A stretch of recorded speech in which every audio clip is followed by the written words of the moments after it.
Good afternoon. It's 1:02. Do we have someone online? No. Okay. It's 3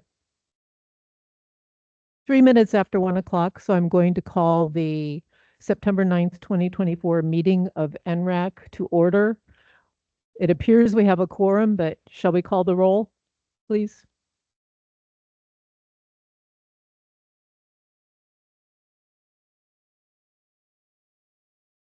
Present. Jessica Gao. Wendy Anderson. Wendy is coming. She said she may be just a few minutes late. Tyler is absent today. Sarah Lee. Bob Fitzsimmons. He also said he wasn't going to make it today. John Hoblick. Jack Surrett. Bliss Jameson. Bill Lights. Alex Zielinski. Suzanne Scheiber. Donna Brosmer. Here. Okay, 1, 2, 3, 4, 5, 6, 7, 8. Eight is a quorum. If anybody leaves, we don't have a quorum, although Wendy did say she'll be here, so. Thank you very much, Ginger. First, apologies for the mask on today. I've been having some breathing problems, so I'm just being super careful for a while till I see a doctor. Before we get into our business with low impact development, which I know we're all waiting for anxiously, I would like to bring up the county council meeting yesterday.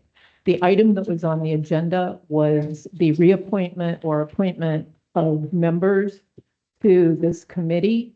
But the bulk of the meeting consisted of discussion of a motion that was made to ask us to wrap up our work and to disband effective December 31st, 2024, using the currently named group of members on ENRAC.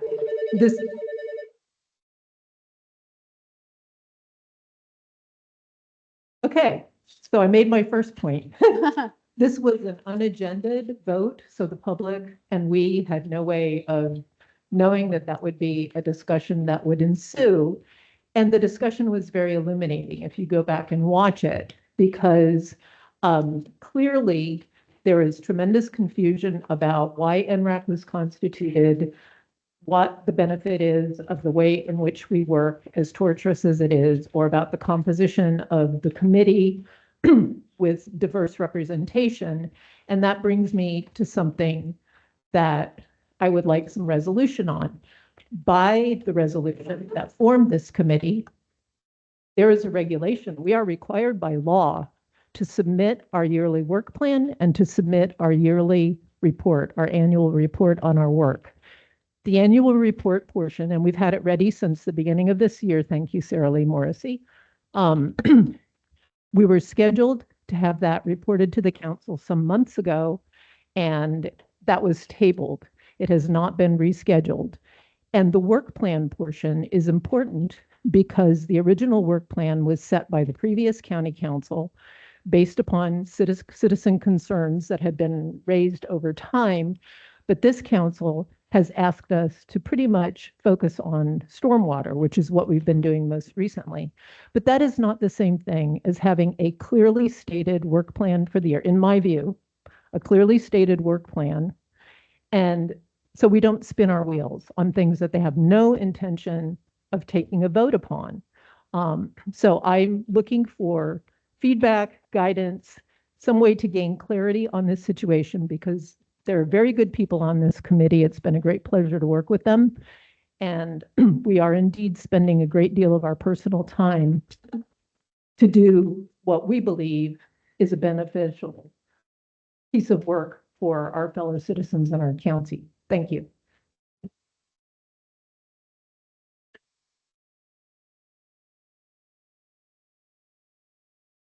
Oh, Suzanne. So I have a question for the committee, because I think it's relevant to what you're bringing up. I watched online yesterday and saw the whole thing. I know Wendy Anderson was there because she spoke in person, so I saw her. Did anyone else watch online, or were they in the chamber? You did? Yeah, as you're speaking now, and you did. And Jack did, okay, because that puts like a few things into perspective as to like who was watching. The only thing that I just want to add to what you just said is the committee has guidance with staff. And watching yesterday, I guess staff's position, the best I can make out is not to show whether they support the committee or not. And I'm saying that based on what unfolded yesterday. So that was a little shocking to me, because if staff wants to make the decisions and doesn't want the committee, then just say it. Because I'm just saying that's the way that it appeared to me. You're not wrong. The staff works at the pleasure of the council. And so we are in a bit of a strange position in that the council voted to create ENRAC, provided a work plan, and we're fully committed to implementing that. If the council decides they want to do it differently, that's their prerogative. And so we aren't the policymakers. We implement the policy of the council. So I yesterday when I spoke, and I won't speak for Clay, but he can speak for himself. You know, I was just trying to provide facts, right? That's our role in the county, is to provide facts to the council. And if the council says do it this way, I will absolutely do it that way. And so you're not wrong in your perception. That's what we're supposed to do. Okay, so I fully understand that, and I appreciate your position as staff. But I will say, when Wendy got up and explained the timeline of what has occurred, that was necessary. And I'm just saying, whether anyone agrees with me or not, okay, I think staff could have said that. And I'm glad she said it, because I felt like somebody in the room needed to say it. And she did. But I would have thought staff would have said that. That's all. Can I ask what staff was supposed to say specifically? Because remember something, we are not asked of our opinions in front of the council.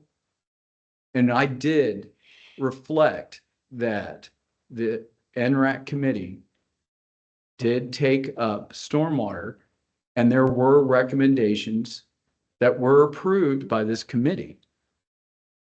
Beyond that, what else was I supposed to have said, or Ginger was supposed to have The said? schedule as to what occurred, she spelled it out, like how many times we've met, what meetings had been canceled. That really revealed how much discussion, how many meetings we had had discussing stormwater. May I ask That's all I'm trying to say. I can't get into whether or not there were 5, 7, 12 meetings. What I can report back is whether or not this committee had made final recommendations on the stormwater recommendations. You did. It's relevant as to whether we met or not. I would hope it's relevant to staff, because it's relevant to the committee. It's relevant to our decisions. That, I mean, like I said, agree to disagree or whatever. I'm just saying that staff did not say like how many times we had met.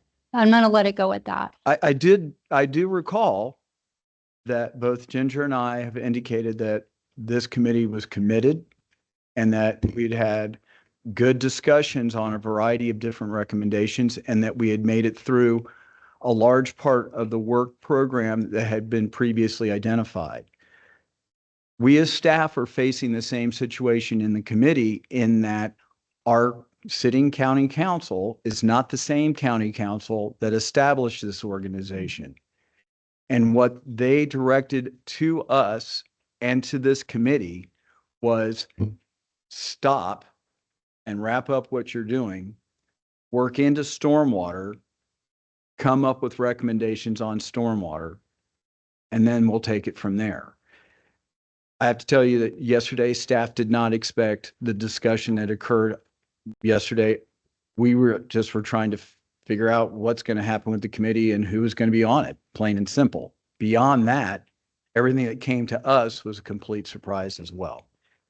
Excuse me, I want to call on Donna and Bill next. Thank you, Suzanne. Thank you, Clay, and then Jack as well.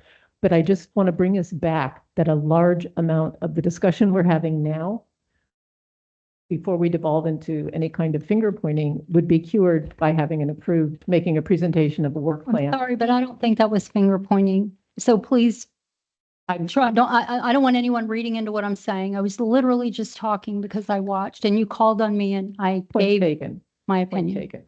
So a lot of it would be cured by having an approved work plan. 100%. Taking that, and if you staff, because you are much more experienced in dealing with this than any of us, if you have a different position, otherwise I would say let's get in front of them, and what do they want from us? You know, we have the LID to do.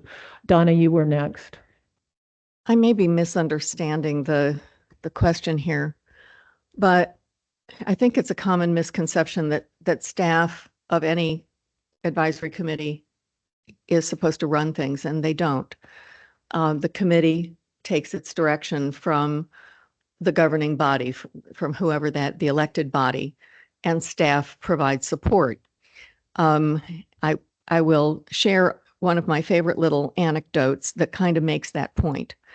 I was appointed in Palm Beach County to serve on what was then their version of the Grace Commission. Remember, those were the waste, fraud, and abuse things that sprang up everywhere. And it had been in existence for quite some time when I was appointed to it. I sat there for 3 meetings. The meetings were at 7:30 a.m., which was god awful to attend.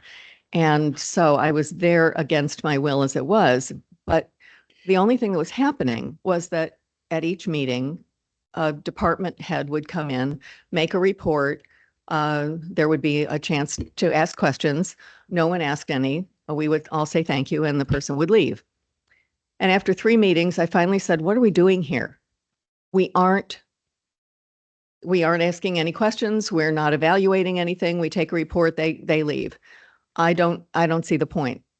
Apparently, the rest of the committee agreed and went to the county commission because they disbanded the committee. And the joke among staff was that anytime they wanted to get rid of a committee, they were going to put me on it. So here I am.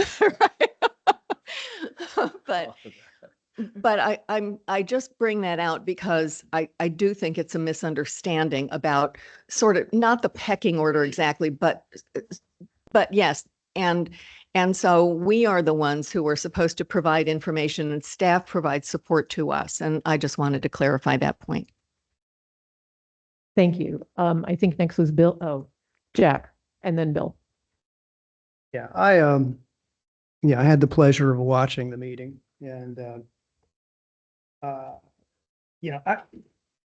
as much as I think I understand the relationship and understand the nature of how the county government gets caught in these peculiar positions. I still believe that Suzanne's more right than wrong in that the support by the county staff of the committee was soft. And in that, I understand you're in a spot, you're having to explain yourself. But the fact is that I didn't think they had a full understanding of the significance of the review that we were going through. And when Wendy talked about that, they did get it. That could have been expressed from you, but it wasn't. Also, they had this impression that we would get together almost on our own. Could we be provided a room that we could get together, because sunshine is keeping us from really getting to the meat of the matter? There could have been some clarity on your part about that versus saying, sure, we'll provide them a room, or that we would come upon the committee and tell them what we thought on individual items versus grouping together and going through the extensive information that we have to review. That's information that, in fact, I think that you all could have expressed to the committee and did not. I understand, we're the driver, but you guys are the conduit to the county council. And I still think that more could have been said at the time. We know the deal. They're looking at us as a layer of bureaucracy they want less government and all these, we're neither, we're just trying to go through the things and make them reasonable. And I think, I believe in the committee because I'm here. And thankfully that, that it died on the vine and that we move on. I was one of the few that was not reappointed. So I might be reappointed by Troy Kent when he's back. But it is by who? I don't. Brower. Jeff Yes, the Brown. chair reappointed really? you. Yep. Well, I'm honored. I'm frankly surprised. Really, I am, because I didn't know, but I'm so glad. I watched it and that must have been thrown in. I must not have been paying adequate attention at that time. Anyway,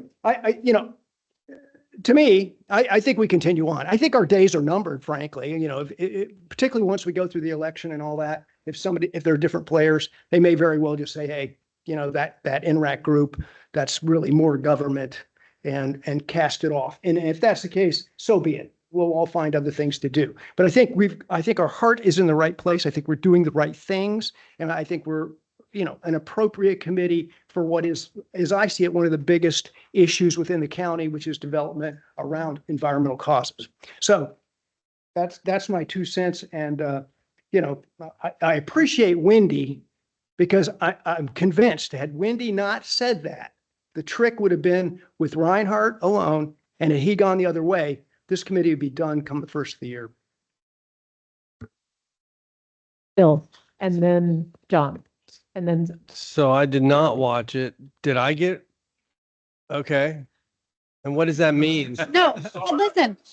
So I wanted to just give you kind of the facts of what happened, right? So 13 people had applied to be on the committee out of the 14 that would normally make up the committee. So even if everyone had been appointed, there'd still be a vacancy. But Mr. Kent was not there, so everybody didn't get appointed. Mr. Kent will make his appointments at the next meeting. So that would be when you would be appointed. You just need to contact Mr. Kent. So we'll have 2 new members at our next meeting, and then hopefully all of you around the table right now. Oh, yeah, Suzanne did not reapply, and Alex Zielinski did not reapply, right? So our 2 new members are going to be Mr. Burbank and Mr. Geronimo.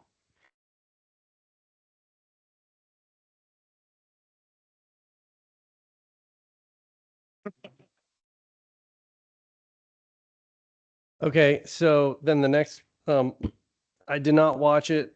The way I recall us getting formed was that the staff was going to propose some code changes, and then the county council said, let's develop an ENRAC committee to review those code changes and then recommend approval or denial to those to the county council, which is what we've done. We have a very diverse board. I think it has all sides of the spectrum. And I look at my role as kind of running interference for the county council. And if there are things that I think are going to be over onerous, then I would talk about them and recommend denial. So if they dissolve us, then it's going to be up to them to review the proposed changes. So we're not a governmental agency and we're not bureaucrats. We're just volunteering our time. And I think it would be kind of sad, but then they have to do the work. And I think that's what we are doing, is figuring out what's good and what's bad. So Sarah Lee.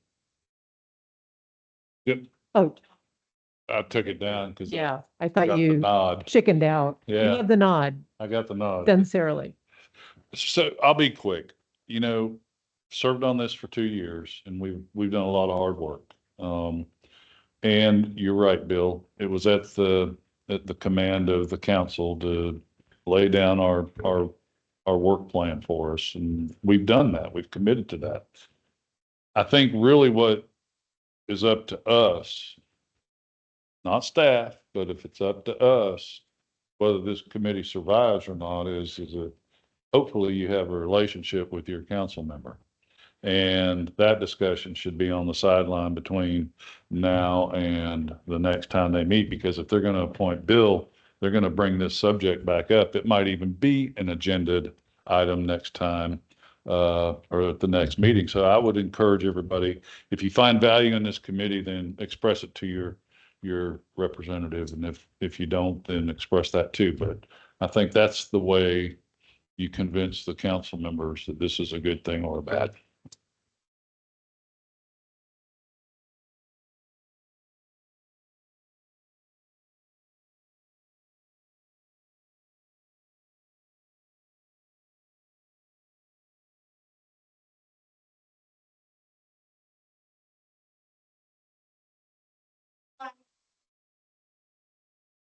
This entire committee would be reappointed because it made no sense otherwise.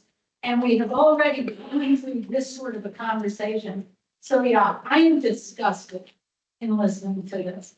And I have to take staff at their word that they did not have any idea that this was going to happen, because quite frankly, had you known, I personally would have expected a heads up, because I would have done everything in my power to do what Wendy did, thank you very much, and or at the very least, to reconnect yet again with my council member, to emphasize the importance of this work and how good this committee is. And, you know, I do want to know if I'm allowed to contact Troy Kent to let him know how important these two gentlemen are to the work here. I no offense to Tom, because I actually know quite a long time ago. And I'm sure our new members will be very good.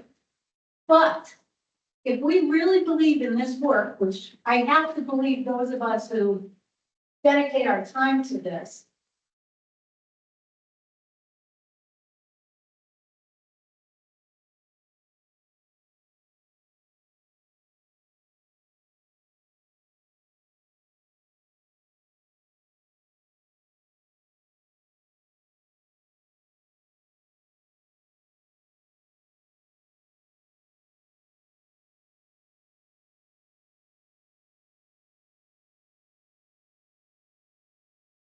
staff anywhere.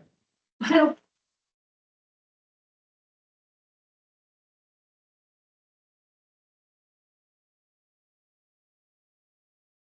We have other things to do if this work isn't important to the council. And, you know, maybe we do all need to show up or do something, because this is ridiculous to spend this much time. This is the second or third time we're doing this, whether we're needed, whether we're wanted. And we're supposed to spend how much time on LID today? The rest of the meeting. Yeah. Exactly. So with that, Jessica, and then. Thanks. If I could real quick, just before you get started, there is no legal problem with reaching out to Mr. Kent about who you believe should be on the board. So it's not like a sunshine issue. Thank you. Agreed. I watched the council right before this meeting, and halfway through I was like, are we having a meeting today? They would have told us if not. So I knew it ended up okay. Thank you, Wendy, for being there. The comments were well taken, I think, by some of the board. I want to say I love the passion in this room. It is clear from the discussion that those voting are not watching our recordings. So keep that passion and take it to the council members directly, I will say. And based on the discussion yesterday, I think that seeing action and recommendations from us is the best way that we can kind of push forward, give them results and say, here's the value that we bring. So I'd love to shift to the LID aspects of it. And My only caution on the work plan is that we now are reappointed. We don't have a reason to go back before council until these recommendations come forward. If we give them a work plan, we're giving them another opportunity to decide whether or not we should be here or not. But maybe in a way that we control and can know that it will be discussed and that we could appear. So that's all I will say. Thank you. Let's talk about LID, but I am still troubled that we have not complied with the resolution. Bill? Just one thing before we move on. Did we finish stormwater? So let's recap, and this is important because we skipped over approval of the minutes. And so the minutes are actually from the meeting where you did in fact make recommendations about stormwater.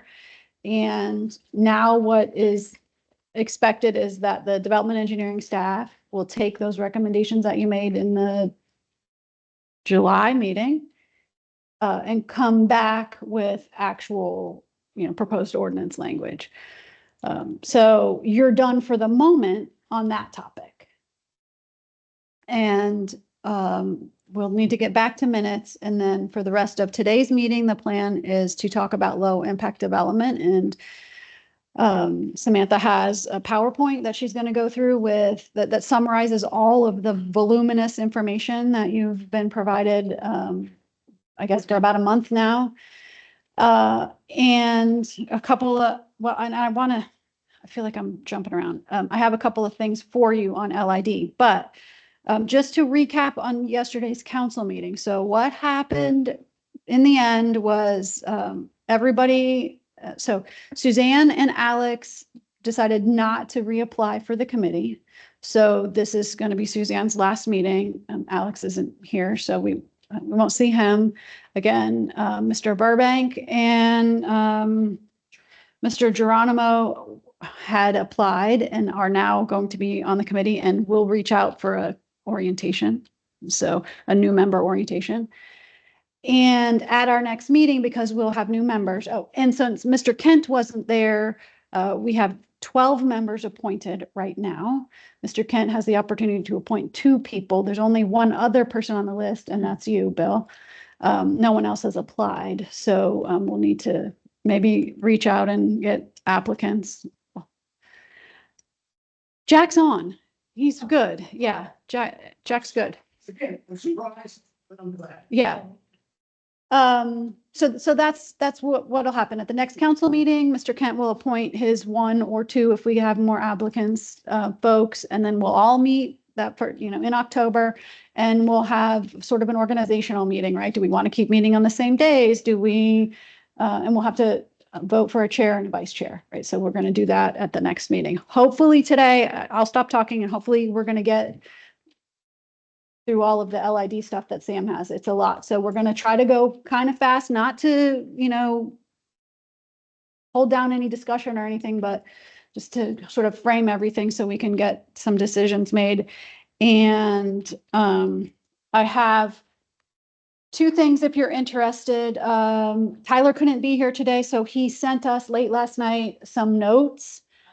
We haven't necessarily gone through all that. We just got it. And then I also have the matrix printed out if you're interested in the matrix. So I'll come around while Sam starts the talking. We have to deal with the minutes first, though. Yes, sorry about that. I move to approve the minutes. Did anybody have any observations? Be involved in that. I have a comment on behalf of Suzanne and her significance. Page 4 and line 10. They mentioned Andy Romano's park, and Romano is misspelled. I just wanted to make sure we got, thinking of you, Suzanne. And then I have a change, I think, page 2, line 28. I think that's half a foot instead of half an inch. Is that right? Yes.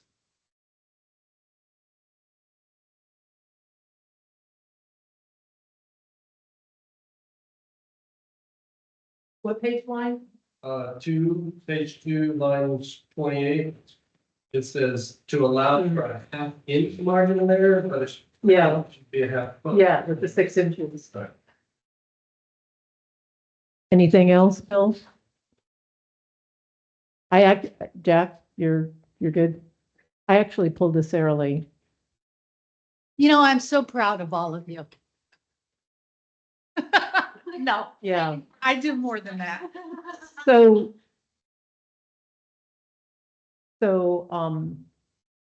just a reminder on page 1, lines 37 through 39, and page 2, lines 1 and 2, we're just supposed to get the stormwater, the link for stormwater. I don't know, or if that's what we got 3 meetings ago, because I do know we got something on stormwater. Page 2, lines 31 through 32, I have a question.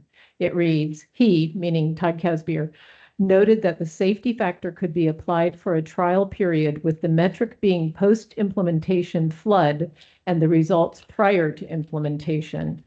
I don't think that is exactly worded properly. I don't know if it's discussing pre and post or the fact that the metric is whether the land floods or not. Does anybody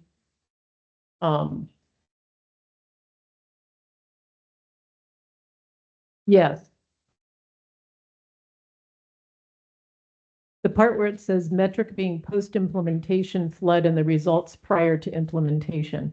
I don't know if that means even prior to implementation of the ordinance or it doesn't make, can someone help me have that make sense?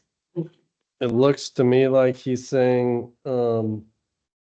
comparing the, Pre and post, right, well, after implementation versus before implementation, right? whether a half a foot was a good thing or not.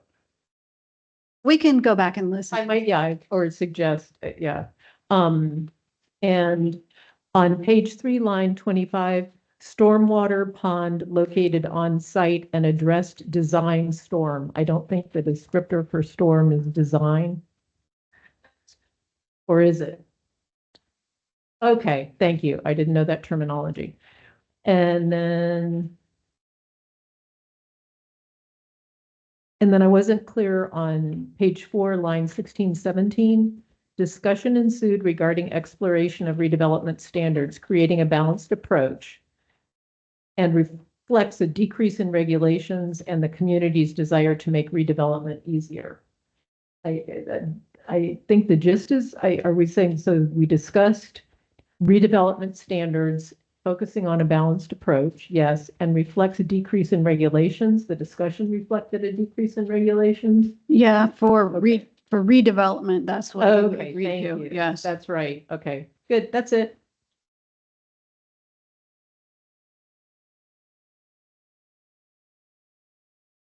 So we have a motion approved and made and seconded to approve the minutes. All those in favor? Can we say with the corrections noted? Yes. It's your motion. Thank you. Wait, who you moved? Motion, yes, with corrections. Thank you. So Wendy moved that we accept the minutes with the corrections noted, and Sarah Lee has seconded it. All those in favor? Aye. Any opposed? The minutes are approved. Thank you.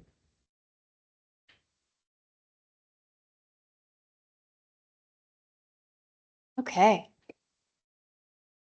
So we're going to go through LID today. It's going to be broken up into sections. I know that you all received the PowerPoint last week at least, but you received all of the information prior to that.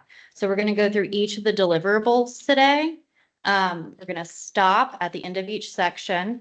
After I go over it, I'm going to ask for comment and questions from you all. Provide your feedback. We'll have discussion.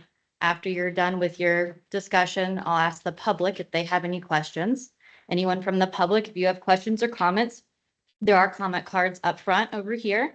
If you would just fill that out and then provide it to Chelsea over there. Chelsea, raise your hand. Yeah.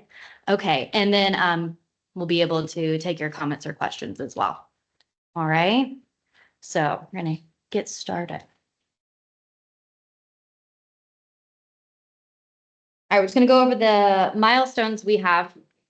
Back in August of 2022, there was a $75,000 grant from the Florida Department of Economic Opportunity for a grant to develop LID ordinance recommendations for the county and a guidebook for the entire region. Then moving into June 2023 is when the ENRAC committee made a recommendation to county council to go through the LID audit tool and to evaluate our codes, identify any barriers, and then with a goal to revise the code to facilitate a hybrid use of LID and GSI. In October 2023, County Council directed staff to utilize the LID audit tool to evaluate the code and develop a draft ordinance which encompasses voluntary LID and GSI, those GIS, practices with incentives. Then November through this past April, we conducted the audit of our comp plan, zoning ordinance, and land development code. And by we, county staff, we had environmental management, zoning, planning, road and bridge, development engineering, fire rescue. We had the health department weigh in on it. We had a meeting with St. Johns River Water Management District. And I'm sure I'm missing a few other county divisions and departments that also had input in that audit. Traffic engineering is one of them as well. All right, here are the audit results. You were provided those back in April. Just a snapshot of that. Then kind of overlap a little bit. January of this past year through August, we developed the future land use element amendment, accompanying ordinance, and the guidance manual, which you were given a month ago to review. August until October, we're going to have citizen comment period. So any stakeholders, I sent out a large email to all our different stakeholders, engineers, land use attorneys, everyone across the spectrum that does any type of development, and to you all as well. Okay, this is just a snapshot of when we have discussed LID here at ENRAC. So 2022, just once. 4 times in 2023, and now today in 2024 for a full discussion. So we've touched on this topic just a few times over the past few years. All right, so our deliverables. We have a comprehensive plan amendment to our future land use element.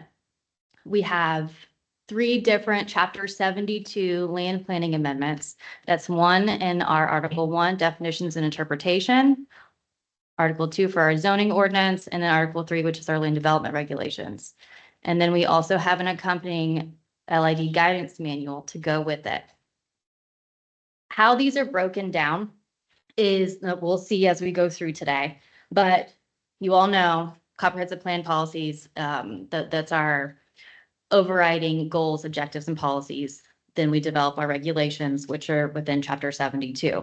The Chapter 72 changes are going to show how we removed barriers and then developed a new section of the code to implement our guidance manual. Our manual is going to have all of the very specific items within it.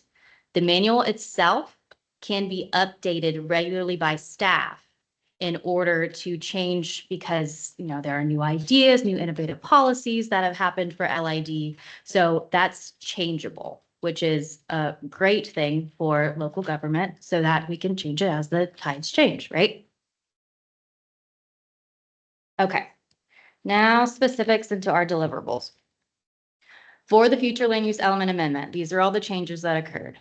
1, clarification between urban and rural land use.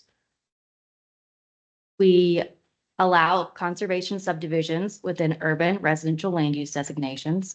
Previously, it was only allowed within or directly adjacent to our environmental core overlay. So we broadened the spectrum for where you could do a conservation subdivision, which has a lot of LID practices within them. The next is that we allowed creation of a flexible process for implementing LID and GSI with incentives.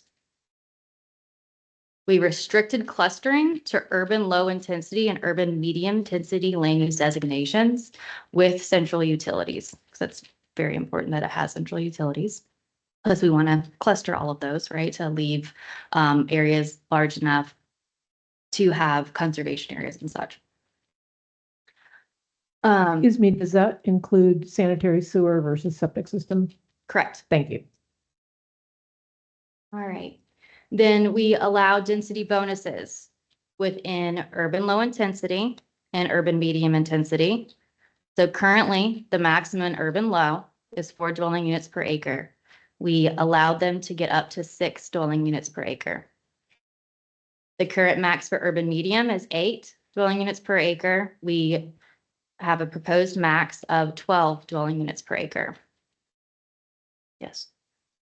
I just wanted to point out here, so a lot of our discussions among staff, and there were, often maybe 15 staff members in the room when we were going through these, was, to balance this, making LID interesting and attractive, right, to developers in the areas that it makes sense to do these things, while protecting the parts of the county where maybe density bonuses aren't appropriate. And so where density bonuses are permitted in urban low and urban medium was very deliberate to protect the rural parts of the county from overdevelopment, or I shouldn't say overdevelopment, from a different development pattern, right? So you can do low impact developments in non-urban areas, but density bonuses wouldn't be part of that development, right? So just to be very clear, that was a deliberate choice to make sure that we're protecting the right areas of the county and directing development to the places it should be. Wendy. I know we want to move along at a pretty good clip today, so I don't want to stop and ask questions on every page. But could you clarify the distinction between conservation subdivisions and clustered developments? Because when I think I know what a conservation subdivision is and where it used to apply, but I think of a clustered subdivision as basically the same thing, because you do still have a significant amount of green space set aside, which is why you're clustering to protect the green space. And so then my next question, and I'll just kind of put them all out there and let you talk about it, is, it's never bothered me to talk about having, 0 lot lines or close, clustered houses. Some people really take issue with 40-foot lots or whatever. Like, I've never cared about that as long as we have the green space preserved and the overall density of the area doesn't change. And so can you address how you get to increase densities in the clustered subdivision without losing the protected green space, which is the whole point? Okay, so conservation subdivisions versus cluster subdivisions, those are going to be within the zoning ordinance and our land development code. The zoning ordinance has a cluster subdivision provision within certain zoning classifications. That is where you are allowed to decrease the lot size, and the amount that you decrease that lot size, you have to set aside for common open space areas. So that's what a cluster subdivision is. And no density bonus. You have to set aside that area that you are essentially clustering, right? That the additional area has to go to common open space elements. And that's within our type of code, right? Then conservation subdivision is within our land development code. And you are essentially allowed to develop your piece of property with clustering those lots, but you also have to set aside a certain amount of open space within that. So you get density bonuses in a conservation subdivision depending on the amount of wetlands you preserve. So the higher percentage of wetlands you preserve, the higher density you are permitted. And that is done through our land development processes. Let me also kind of jump in. The cluster subdivision has a very specific size lot that you can go to. Yes. It has very specific standards in regards to that. And as Samantha referenced, there's no density bonuses, and it's allowed in just about a larger number of zoning districts and cluster subdivision or conservation subs. Conservation subs were created in 2014 as a product of the county's effort to do their smart growth initiative, and it applies only in the environmental corridor overlay. So there's a differential there. Second of all, there were no specific standards in regards to lot size or those types of things. So therefore, it's allows for the developer to come in and be creative in their lot configuration and size. And as Samantha referenced, there's a sliding scale performance base to get the density bonuses. So if you do the bare bone minimum to get a conservation sub, you don't necessarily get any density bonuses. But once you start going above and beyond in regards to preservation of wetlands and open space, then you get a greater level of bonus in the densities. And in regards to how we can do it within the confines of our existing urban settings, such as urban low and urban medium, what you're seeing is that the density bonuses they're getting provide them an opportunity to come in with a product that otherwise would not be available. So typically when you see urban low with a 4 units per acre, you're typically seeing single family as opposed to townhomes, triplexes, those types of things. So therefore, what we're showing is that there is an opportunity to go to a different type of housing type to increase your intensity that way or alter your lot configurations. So the whole point is to still be within the confines of the densities that are assigned by our future land use element, but still provide for incentives so that that way folks who are utilizing the low impact development green stormwater initiative, we can do so. One of the things we heard in our conversations with St. John's was that they do support LID, but what they're typically seeing is the amount of land that is necessary to provide that same number of treatment from a conventional stormwater system takes up more land. So therefore, what we're hearing is the reason why it's a disincentive is it may increase the amount of land that is needed. So therefore, if that's the case, let's get them more density on the land that would be able to be developed for it. And I chuckled because I confused them last week. I've blocked the conservation and cluster subdivisions. I'm making sure I retain this correctly. They're open space that you set aside. Wetlands don't count, and conservation it does. So that's correct. Thank you. Okay. So we've identified where density bonuses are permitted. So it's in the urban low intensity and urban medium intensity. And then we specifically put in where they're prohibited. So they're prohibited within the natural resource management area, within wetlands, within areas that are vulnerable to sea level rise, and within FEMA designated flood hazard areas or the Honeygrove floodplain. We also have put in the future land use map or future land use element amendment that fill within the FEMA designated flood hazard area is prohibited for the development of lots. And we made sure to identify that that was within an LID development, so there was no confusion for a typical development. Additionally, we allow a maximum of 5% floor area ratio bonus within low impact urban, urban low intensity, urban medium intensity, urban high intensity, commercial, and industrial.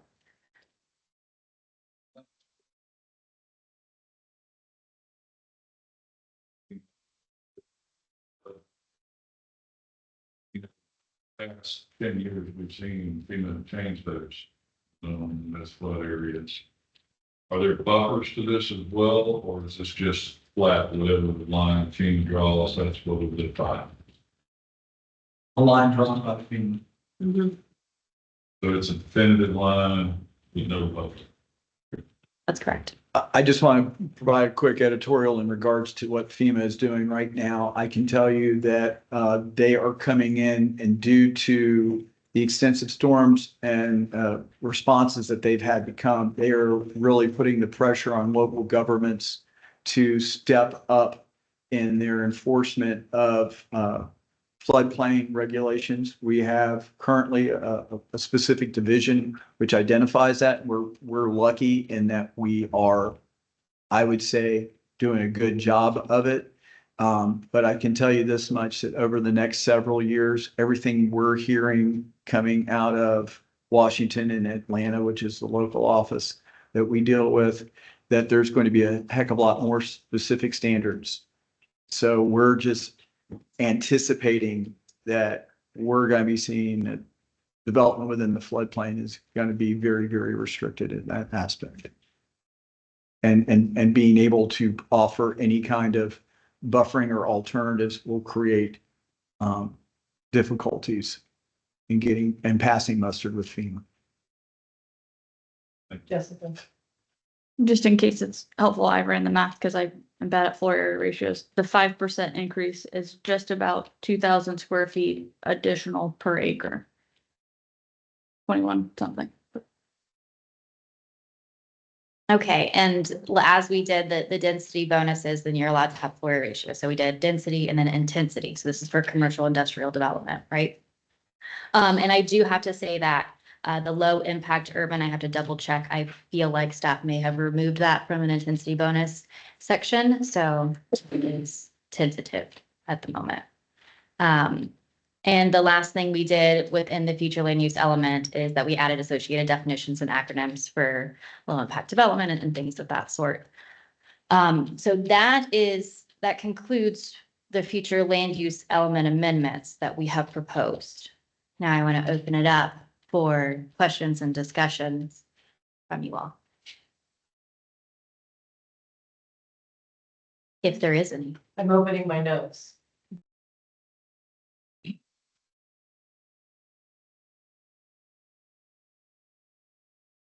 And I do have to say that we do get into more specifics when we get into the zoning ordinance and the land development code changes and then the manual itself.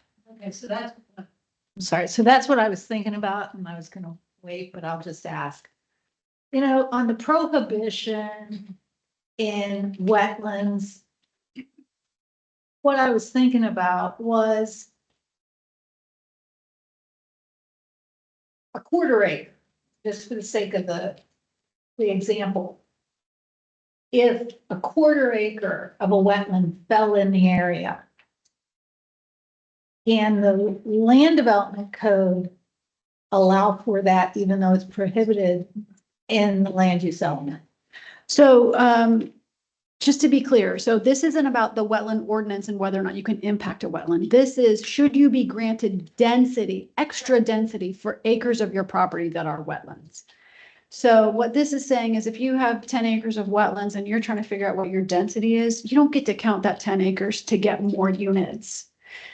That's not to say that if you had to impact the wetland for some reason, like your road crossing has to go there or whatever, that you couldn't do that once you get to the land development code. This is really just about the density. Okay. Yeah. I had just.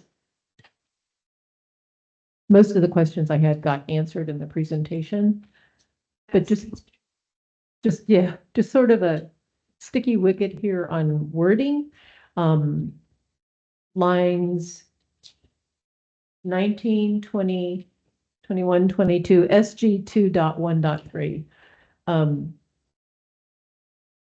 It says the land development regulations and any accompanying manual shall set forth a flexible process for authorizing subdivisions and site plans, implementing low impact development techniques with innovative designs. And we definitely want to incentivize the low impact development. That's what this is all about, with great explanations, with very concrete examples, but I don't know what innovative designs are. Is that a term I'm not familiar with, or is it fluff in a way? It is, can you tell me which policy that is? SG 2.1.3. Okay, so we're right here. So that is language that we brought over from other policies. And it kind of just allows flexibility. So the innovative designs, we don't know exactly what all of those are at the moment, right? And we have a manual to identify some of those design types or best management practices, but we also wanted to allow the flexibility to change that at a later date. So we didn't want to put ourselves in a corner to list out everything specifically. Particularly in the comp plan, right, which is really these overarching ideas and policies. You don't want to be very specific, right? Because then if it's changes, then comp plan amendments are not the easiest thing to accomplish, so. I just found it kind of diverted the attention a little bit from the LID. That's known as planner speak amongst. I actually had worked more planner speak comments, but I'll send those off by an email and not torture the committee with clarity. Thank you. I'm sorry. I also call it fluff when I write it, so I like that term. On 2.1.5, and this is me being picky too, is there a way to add language at the beginning that says, in addition to where otherwise authorized? I don't want it to be read that cluster is only allowed under this provision, because we have it in the others. Bill, Just the way it reads now, it's kind of saying cluster development is allowed if you meet these standards. I would just say in addition to where otherwise permitted.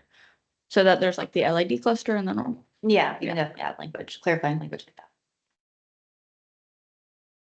Bill, So, I had our planner look at this because I'm just an ecologist. I don't understand all of the future land use, but basically he said, this is okay, it's good stuff, and it's not going to hurt the development community and our clients, but the problem is that the incentives are insufficient. He talks about, and I can send this email out if it helps, but you must preserve 30% of the land in permanent conservation, and you only get from, whatever we said the incentives were, 2 to 4 units, 4 to 8. And that other counties more than double or triple the base densities depending on what's preserved in the amount. Boulder, Colorado doubles it, Portland, Oregon doubles it, King County, Washington triples it, Sarasota County triples it, Chapel Hill, North Carolina doubles, and Miami-Dade doubles or triples. So from the planners, that's some comments that we might be able to increase. So he thinks it's going to be kind of like the conservation subdivision and clustering. We just never do it. It's a great ordinance, but just never gets taken advantage of. And so if we're going to do it, why not just make it desirable? That's definitely Let- for discussion for you all as the committee. Bliss, My question had to do with incentives as well. So say a developer is going to include or plans to include LID in order to improve stormwater runoff. Will St. John's Water Management allow LID to provide credit for the stormwater? Yes, we had a meeting with them to make sure that anything that we were proposing, was something that they would accept. And they said a couple of things. One, anything that is about the volume of stormwater, if the engineer can demonstrate that volume amount, then they'll count that as volume that is needed, toward the requirement. And any kind of LID proposal for water. So, the district has water quality standards as well. That the engineer will have to demonstrate the water quality improvement of whatever BMP they're using, and they will count that. So, yes, it's on the design engineer to demonstrate that volume, but the district will accept it, and they're interested in low impact development, BMPs. Okay, and then to tag on to that, and this goes to something Jessica said earlier about the cluster versus conservation, and I might have misunderstood. But so if a developer is going to provide stormwater, will a developer have to provide stormwater retention in addition to the cluster? The stormwater requirement comes whether you're doing a conservation or regular subdivision. So across the board, we require all new developments, be it a site plan for a commercial or multifamily site or a subdivision for commercial or residential purposes. They still have to do stormwater requirements. And then again, those were the standards we were talking about with TAD over the last several months. Okay, for some reason, when I was reviewing it, I was thinking there was a double dip. You're managing stormwater twice. Yes. Yeah, you're putting it in a pond and then you're also. Sorry, is it is it necessary to put it in a pond first before sending it out to the natural area or the wetlands for it to spread out? Well, right now, with given the changes at the state in regards to quality, even before it goes into the pond, it has to be treated before it goes into the pond so that way. So you're seeing that, before the water can quote unquote post-development exit your site. We've been looking at, But if your site includes the preserved area, I mean, like, why do you need a pond if it's going into your own property that is just a wetland or a forest or whatever? You don't necessarily need a pond, although the pond is generally the most efficient way to do it. That there's a certain volume requirement that you have to meet. And you have to keep on site. Well, you have to either, in some cases, you can discharge the pre-development volume, right? So if a certain amount of water is running off pre-development, that amount can still run off post-development. So you have to retain on site the same amount that's being retained pre-development. How you do that is up to the design engineer. Most often it's a pond. What we're hoping to get is to more treatment train approach, right? But we're probably not going to eliminate ponds. And directing stormwater to natural areas, absent some sort of berm or something, is probably not going to get you your volume requirement.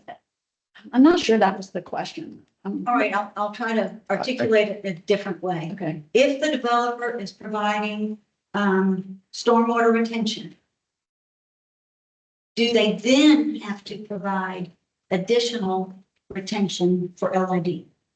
No, the volume requirements aren't necessarily different. That it is what it is, right? That here's your site, here's what the design storm is, here's how much you have to retain or detain on your site. That's no different in an LID versus a traditional development.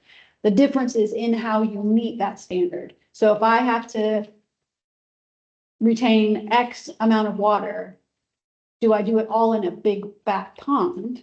Or do I have, some treatment train things? But the volume isn't different from one type of development to another. We're not requiring more under an LID scenario. It's just how you provide. and we are not double dipping in that. If, say, you're coming in with a conservation subdivision and you're doing at least 60% open space, if you can utilize that open space as part of your stormwater system, you will get that credit. Jessica. I was going to say, I think ideally, if it's implemented and it gets to the code versus kind of St. John's, is that you would result in smaller ponds overall and more of the different treatment types. And when we get into the code provision side of it, I think we'll see that it helps with some of the items that we talked about with stormwater and buffering, where you can have some of those facilities in your landscape buffers and things like that to help utilize more of the site.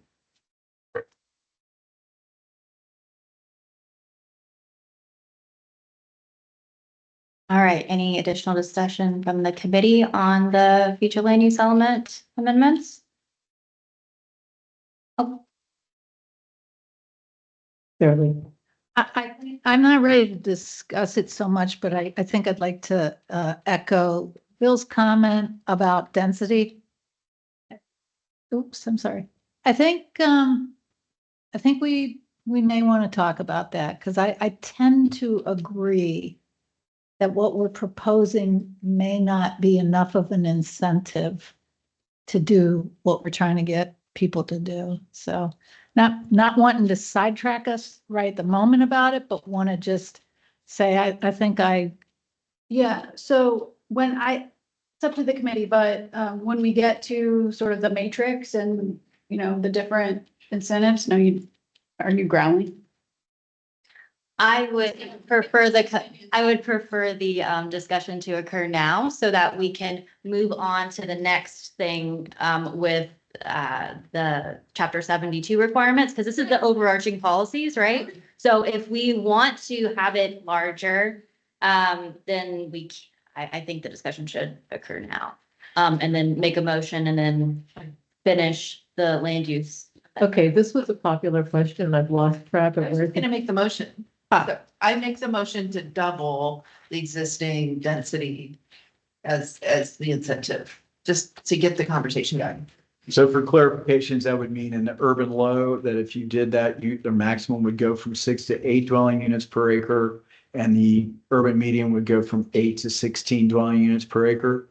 4 to 8, from 8 to 16. Now, and I'm gonna throw out one comment before the discussion. We, at the staff level had originally gone to 4 to 8.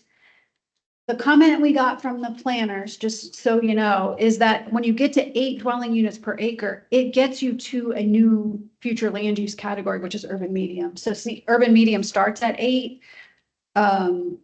If you allow 8 in urban low, it is, for all intents and purposes, actually making it a different future land use.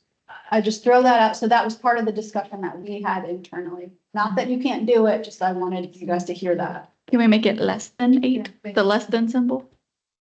So if it is exactly 8, if you would I like. amend my motion. Please go forward with what y'all want to recommend. Again, what you're hearing, and staff is going to be on the conservative side. We're not going to necessarily push to go from a single family to a medium density in one fell swoop. If you feel, based on input, that that is an appropriate thing, please go forward with it.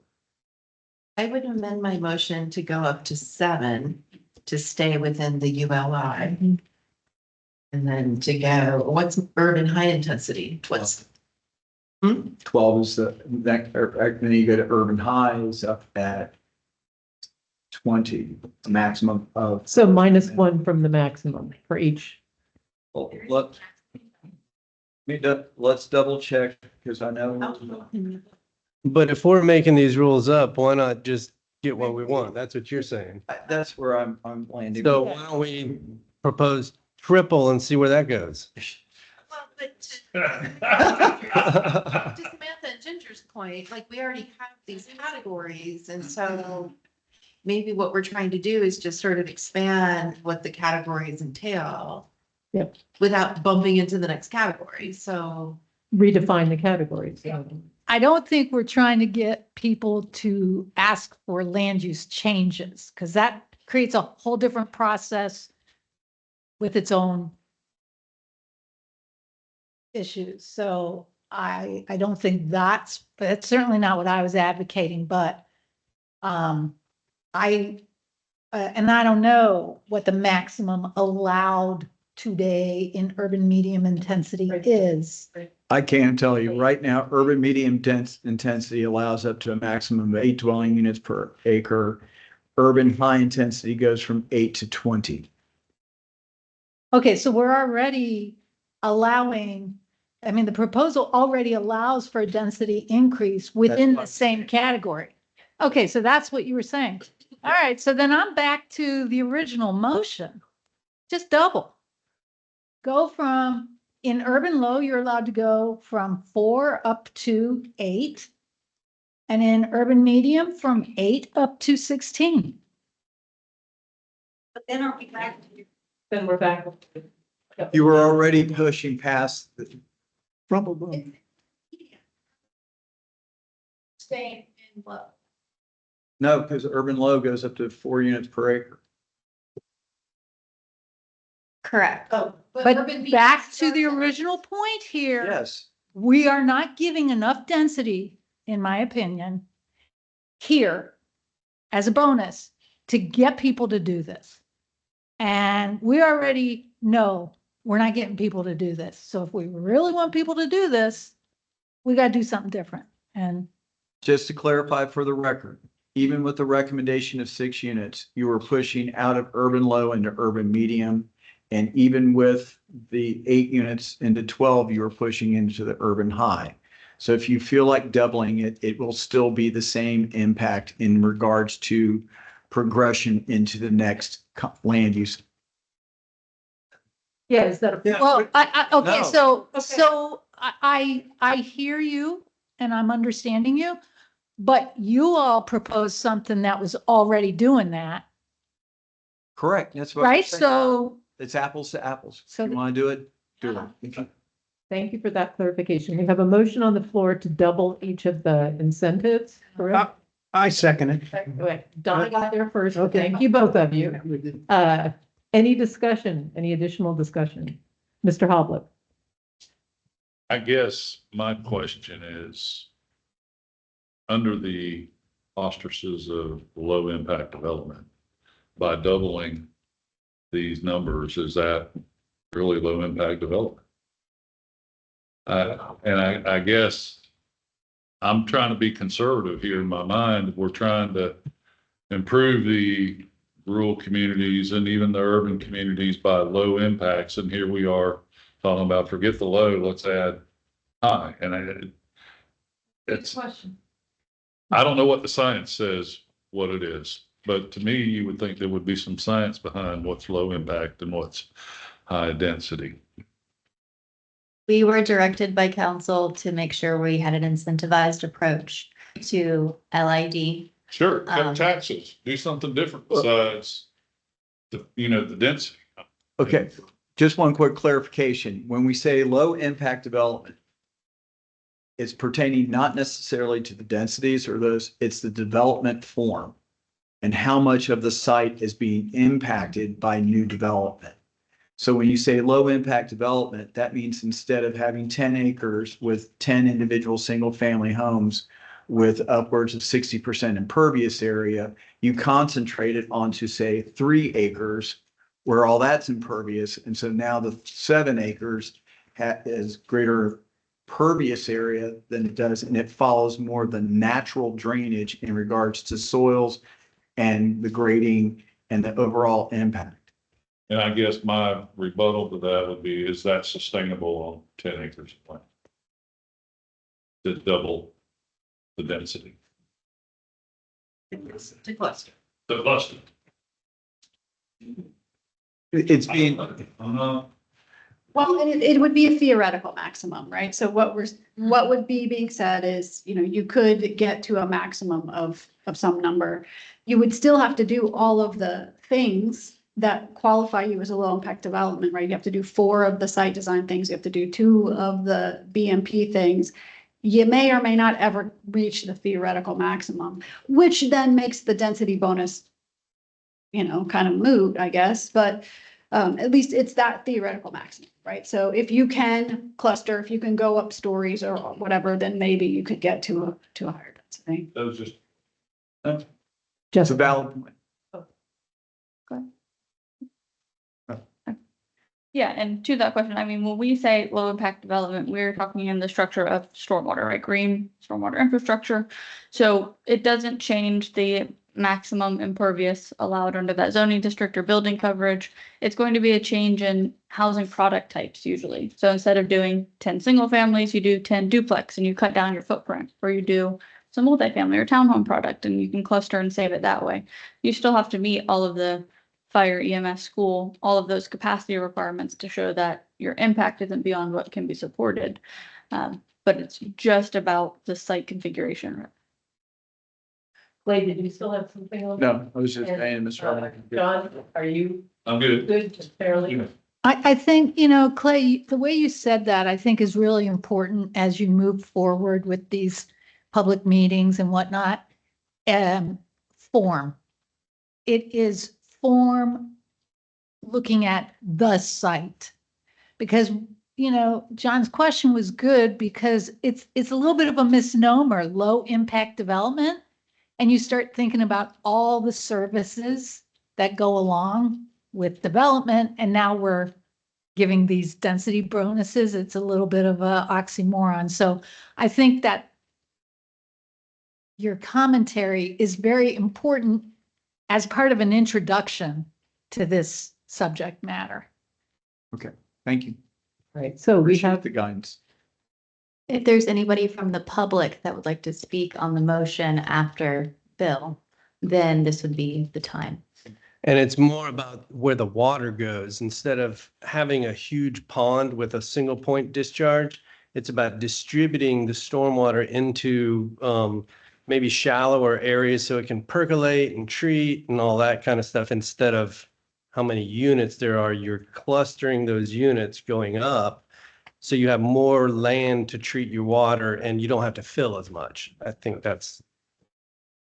John, is your name thing up because that's all right. I forgot to put it down. Mr. Burbank. Can we close out?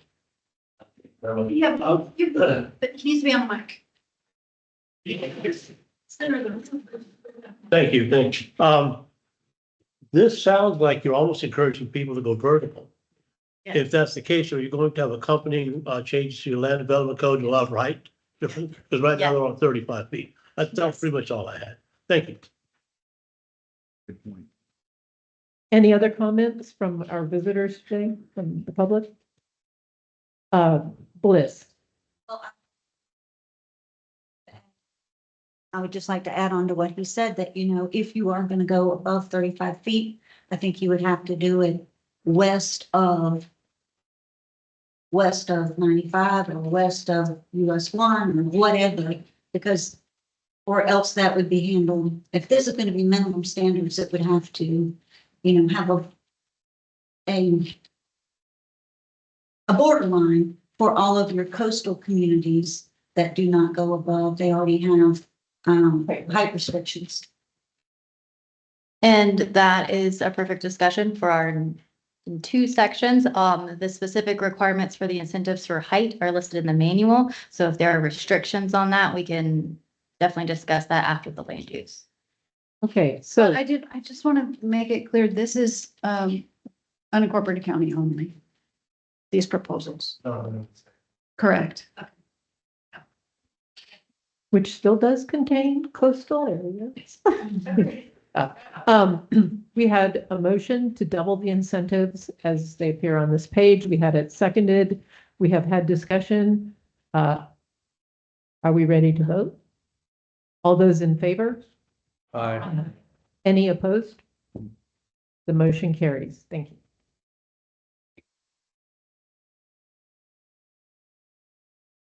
Okay, were there any other changes that the committee wants to discuss for the future land use element amendment?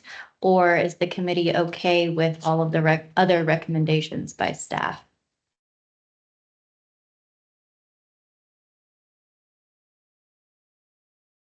All right, then I will move on. Oh, Yes. What was your question? Yeah.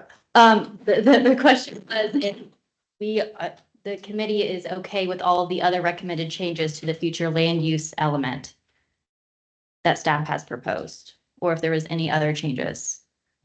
I just had verbiage ones that I don't think I want to bore you with. Okay. All right, then we will move on to the next section. Yeah, this is great. We're getting things done. Okay, so next section for our deliverables. They're on the screen for everybody. Maybe. All right. Is our chapter 72, article 1, definitions and interpretation. Very simple changes here. We're adding new definitions for environmental provisions, green infrastructure, green stormwater infrastructure, low impact development, and the low impact development guidance manual so that everyone understands what those items mean. We also are revising the substandard lot definition, which a substandard lot is any lot that's less than 5,000 square feet or 50 feet of width. To clarify that an approved low impact development subdivision, the lots within those should not be considered substandard. Right now, the code does reflect that if it's in a PUD or a conservation subdivision, things of that sort that are one of those or go below, that they aren't substandard because our code requires variances if you have a substandard lot to develop them. So that's just a clarifying language. And that is the only changes. Those are the only changes within Article 1. We did not receive those, correct? Those And would have this been is within the manual. ordinance. For the ordinance. Okay. So I'm breaking up the ordinance that you received into three Thank different you. parts. There's Okay, Article thank 1, you. 2, and 3. Would anyone like these? Donna Brosmer moves. Do we have a second? Jack Surratt, second. Any discussion? All those in favor? Any opposed? Motion carries to accept the changes to Chapter 72, Article 1, definitions and interpretation. Did we have any comment from the public on? Oh, that I'm second? sorry. This is a new thing. Do we have any comment from the public? Right, so moving on to our zoning ordinance. There are a couple slides on this. So first, we have it permits LID lots to be smaller in size and width than permitted by certain zoning classifications. It allows LID incentives such as building height and reduced setbacks to be permitted by right and not require a variance or waiver from the zoning enforcement official. Just want to make a comment here. This is an example of when we did the audit tool, right? And we identified barriers. And so now we're getting to how that informed some of these proposed language changes that you're going to see. And the specifics for the incentives, the height, the reduced setbacks, and there are more, as we said, such as, are all within the manual itself. Okay, so removing a barrier here, the current regulation or previous regulation, you can say, is that there is a continuous non-mountable 6-inch high concrete curb is required around all landscaped areas. So if you think of a parking lot, our code currently requires there to be a curb around that entire thing. Right.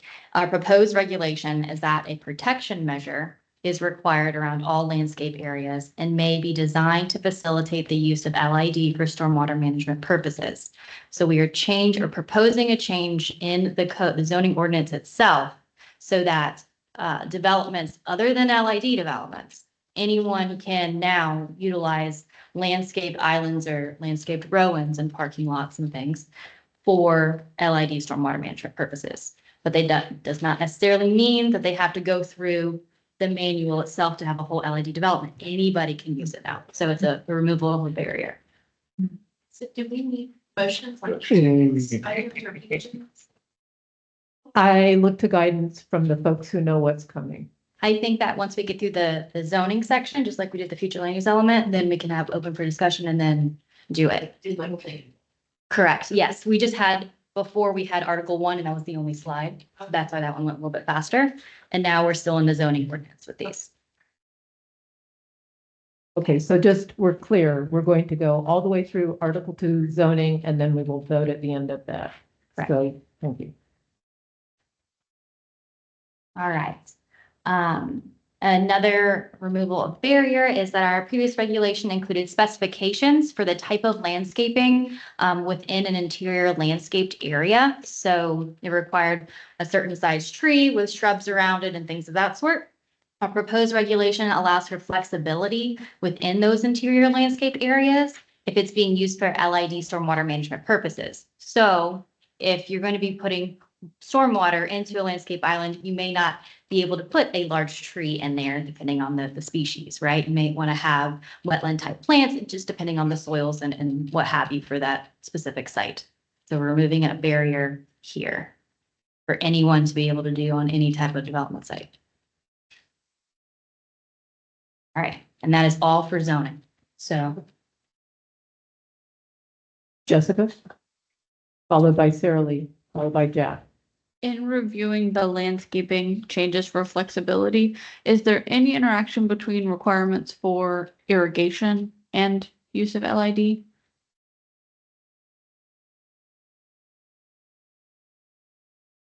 we did not change or propose any changes for the irrigation portion of the landscape ordinance.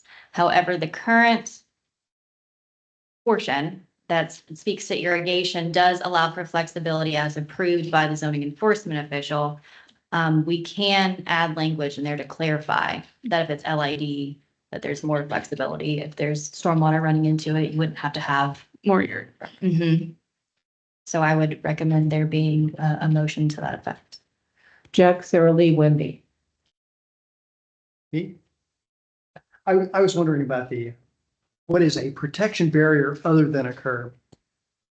That allows for interpretation from the engineer. Maybe they want to do large rocks. Maybe they want to do curb cuts within it because the code right now says a continuous non-mountable 6-inch curb. right? So maybe there's doing curb cuts to allow it in there. So it allows that flexibility from the design professional. What if there was nothing there? I mean, when it says protection barrier, you know, I mean, there's no curb. Let's say it goes from pavement directly into Mhm. grass. Is that allowed? No, because there is no protection Okay, measure. so it could be a very small curb, maybe. Potentially. Miami style, line to curve. Okay, all right, thanks. Sarah Lee, then Wendy. Yeah. I was gonna piggyback on some of that, but, on the trees, like, there's flexibility now. Oh, I'm not gonna put trees in there. The tree requirements, though, as in number, does not change. So, That's correct. The, here within the zoning ordinance, it speaks to the zoning required landscaping. It's not speaking to the minimum requirements in the tree ordinance for how many trees they need to have on the site as in total. Wendy. So my question was related to that too. I mean, are we going to have specifications for what LID type plantings are? I know that later on, there are indications about native plants and things like that, but for example, later we get to language about a vegetated swale. A vegetated swale shall not be, in my mind, just sod in a swale. It should be plants that are actually adapted to wet conditions and so if we're going to, allow them to not put in a tree where they used to have to put in a tree, they have to put in something more interesting and functional than just a carpet of sod. So have we sort of accommodated for that? Okay. Yeah, I've highlighted on the screen the specific language that would, that's proposed that you were sent. I hope that everyone sent it. But in here, we say that they can install appropriate size, number, and type of native vegetation to facilitate the LID best management practice. So we are specifically saying native vegetation, and we're saying it needs to be appropriate for that location, but we didn't want to put a developer in a corner and say you have to do this many of this type of plants, because each site's different. And we do interpret that there is no native turf grass. Okay. So the turf grass wouldn't meet this requirement. Thank you.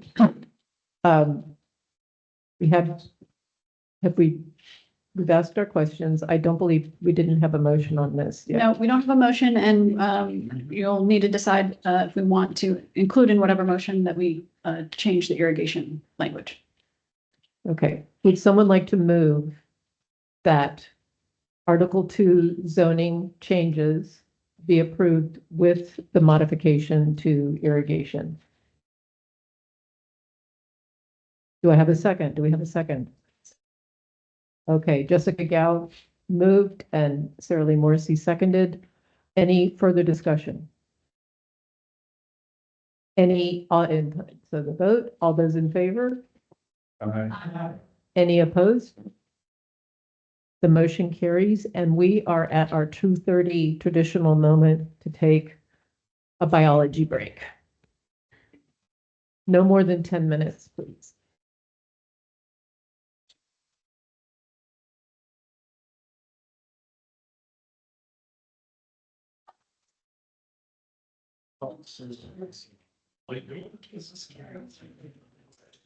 No.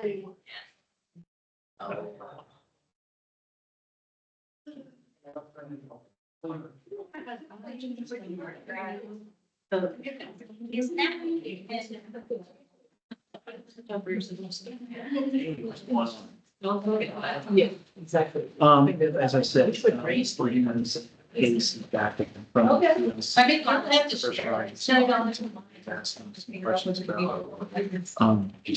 The application she has in process. The information that you just shared with him, he can sit there and see. Yeah. Yeah.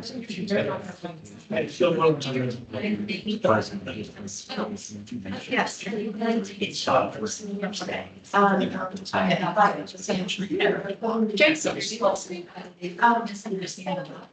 It's complicated. So.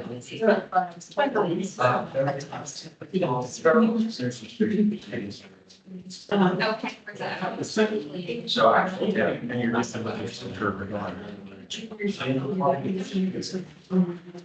So. I saw that first meeting.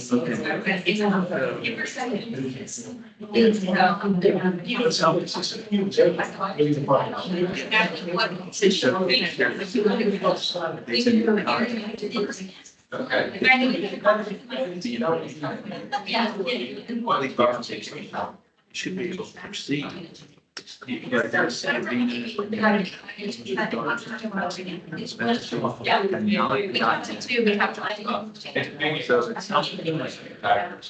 From a safety perspective, the house is coming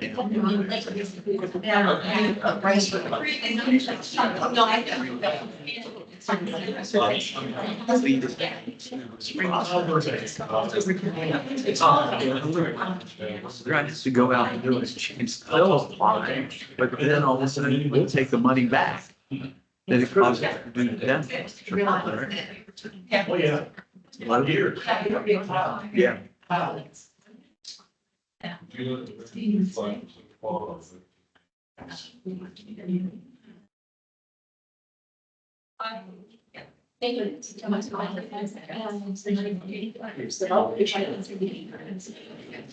Conservation.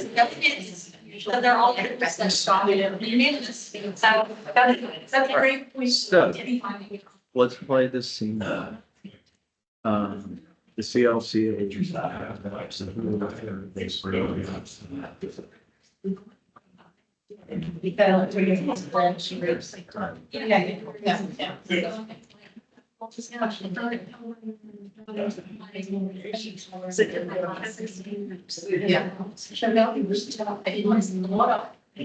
Hey, what's going on? Miss Levina's case is going in front of CLC. And Chris Ryan is talking to her about, one, can we clarify what the status of the application is? My understanding is that we can't provide information that, yes, she has a plan, yes, she is in the process. There's a request for additional information.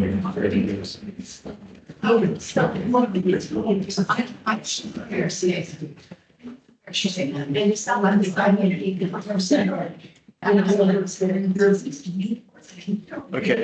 Hold on real quick, just hold me breath.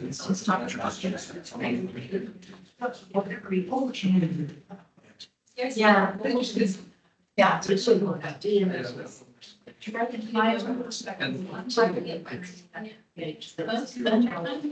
We're done on these. It's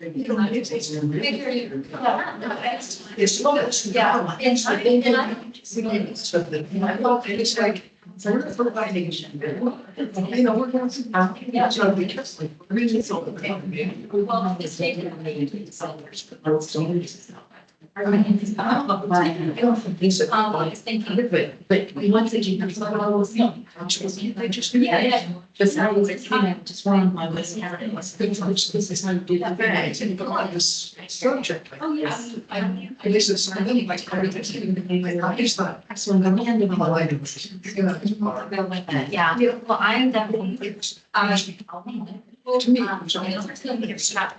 to do a little structure email. Especially for school science. Okay.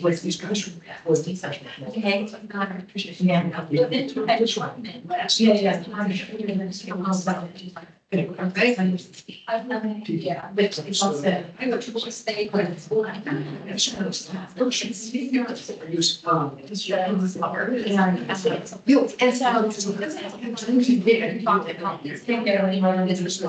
I was saying that.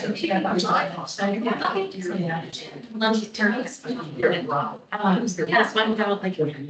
How could we not do? We don't want to see another, I do, we just want to do a job. Okay. But what if we do that, we come on in or something that, you know, we're not going to cover. I do. And shoot that. But I really consider it together and. Maybe it's the lunch for.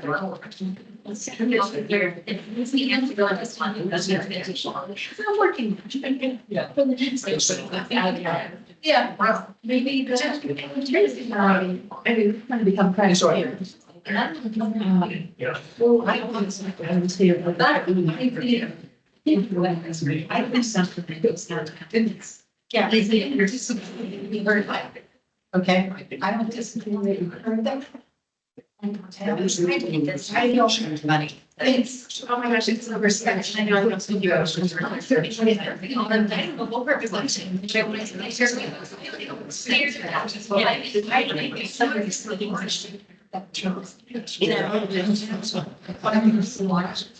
I'm trying to track it.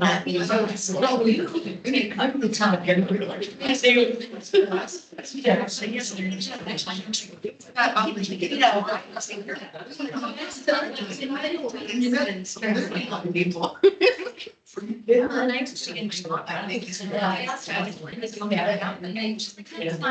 And I'm sitting there like, it's, gosh, everything else is running.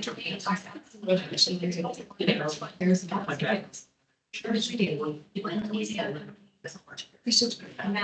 having town council.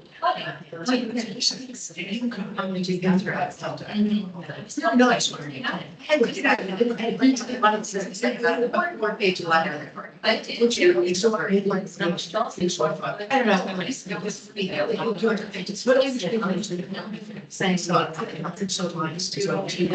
don't know, but I got a call from somebody.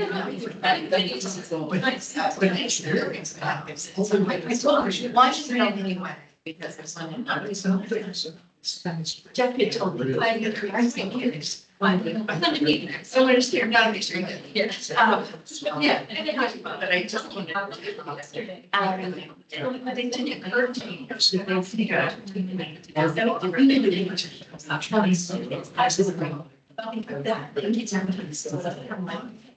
Yeah. That's why I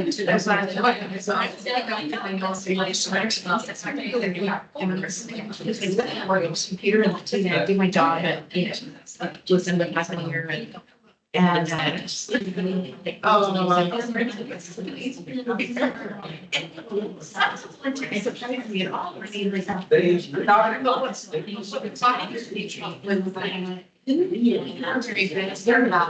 First of all, I do this talk. I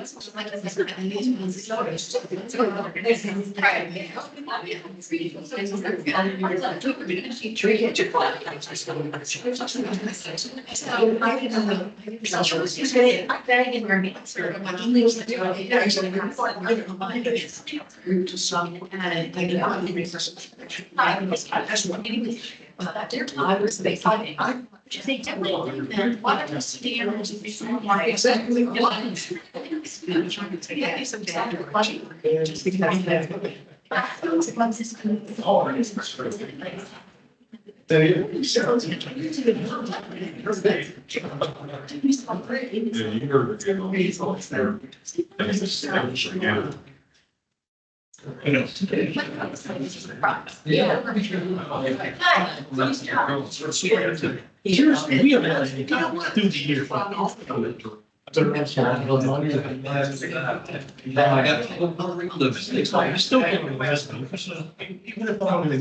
Which is going on in the rest of the. Yeah. I looked at one track. Whatever happened to you don't tell me. I'll see the PDR. You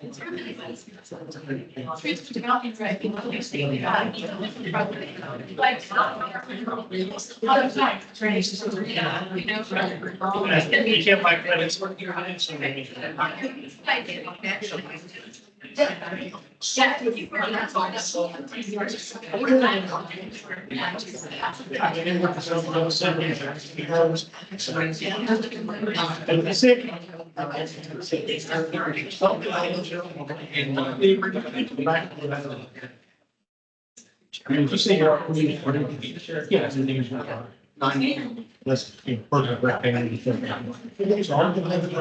still messing off this car for you.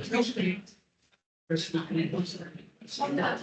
we explain to the car for you, we do a talk on it.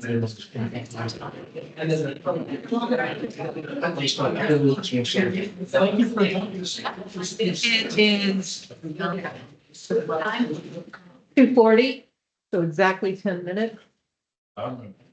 And I think the only person they're missing is Sarah Lee. She's right outside the door.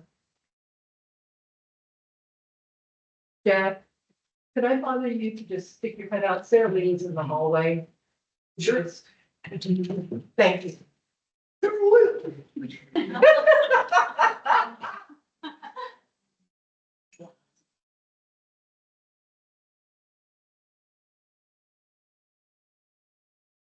She's in the restroom. Okay, thank you. She was just in the hall. All right. Shall we? Alrighty. Go for it, Sam. Okay. So now we're moving right along into our Article 3, Land Development Regulations. What we're doing here is that we are adding fire service facilities to concurrency requirements. Currently, they are not in our land development code. We are removing a barrier, which I'm gonna say that in our future land use element amendments. Remember how we spoke about the conservation subdivisions being allowed in more areas? Well, now we are codifying that within our land development code. So removing that barrier, the previous regulation only allowed conservation subdivisions within or directly adjacent to that environmental core overlay. Our proposed regulation is to allow conservation subdivisions within urban residential land use designations. We are adding a brand new Division 19 called Low Impact Development. Within that new division, it identifies specific LID regulations, stating that they are actually within the LID guidance manual. We clarify that conservation subdivisions can use LID practices and gain incentives, but they cannot gain additional density bonuses.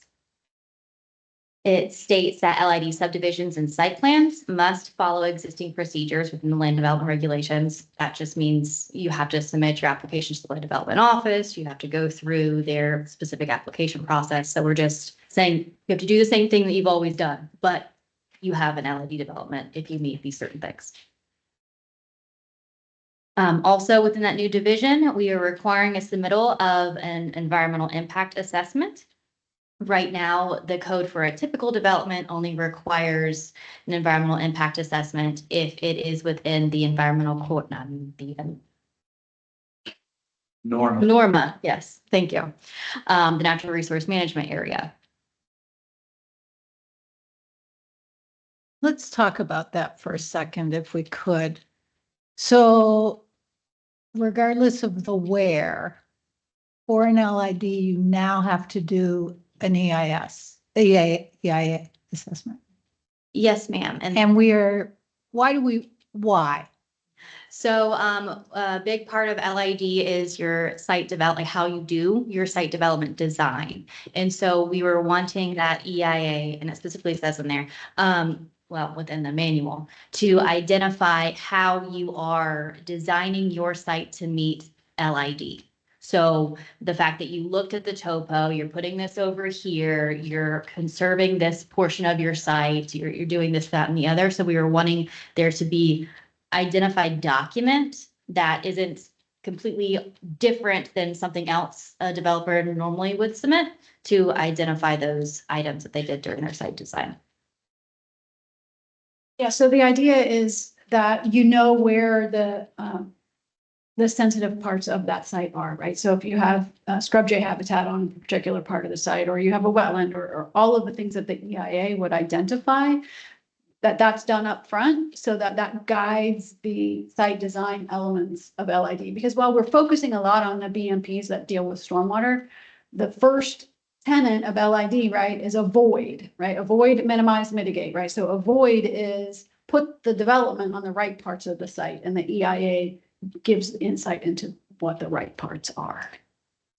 I may have the nomenclature a little wrong, and I would look to Bill. I think of EIA as a pretty burdensome regulatory type of document, which when I hear the way you describe your expectation, that is very different than what I think about when I say EIA, and maybe it's just the terminology. I don't know.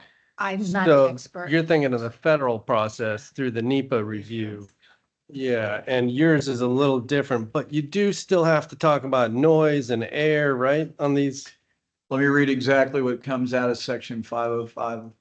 An environmental impact assessment by a qualified environmental consultant identifying the effects of the proposed development have on the area. At a minimum, it shall include information on wetland protection, tree protection, surface and stormwater management, land clearance, air quality, protection of environmental sensitive lands and critical habitat, and protection of endangered and threatened species. So most of that we would do anyways, except for the air. Right? Yeah, everything else is a typical biological report, besides the air. And also you had to identify if your proposed development is negatively impacting the environment. That's what the normal EIA is now. So Jessica, Bliss, then Melissa. I was just going to say, in terms of where this applies, it's tied to, right, the site plan or the subdivision. And so the EIA is not going to have more of a burden. By then you have your tree survey, you have your topo, you have all of those things. Your survey already has to show your wetlands and FEMA and all of that. And I think the noise section is really just, it won't have an adverse impact and it will comply with the noise ordinance typically. So Noise is not. we get them done all the time at the zoning level. So I think it's, oh, air, sorry. Air quality won't be impacted. Bliss.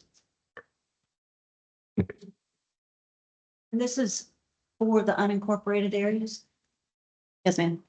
Do we really have that big an air issue in the unincorporated areas?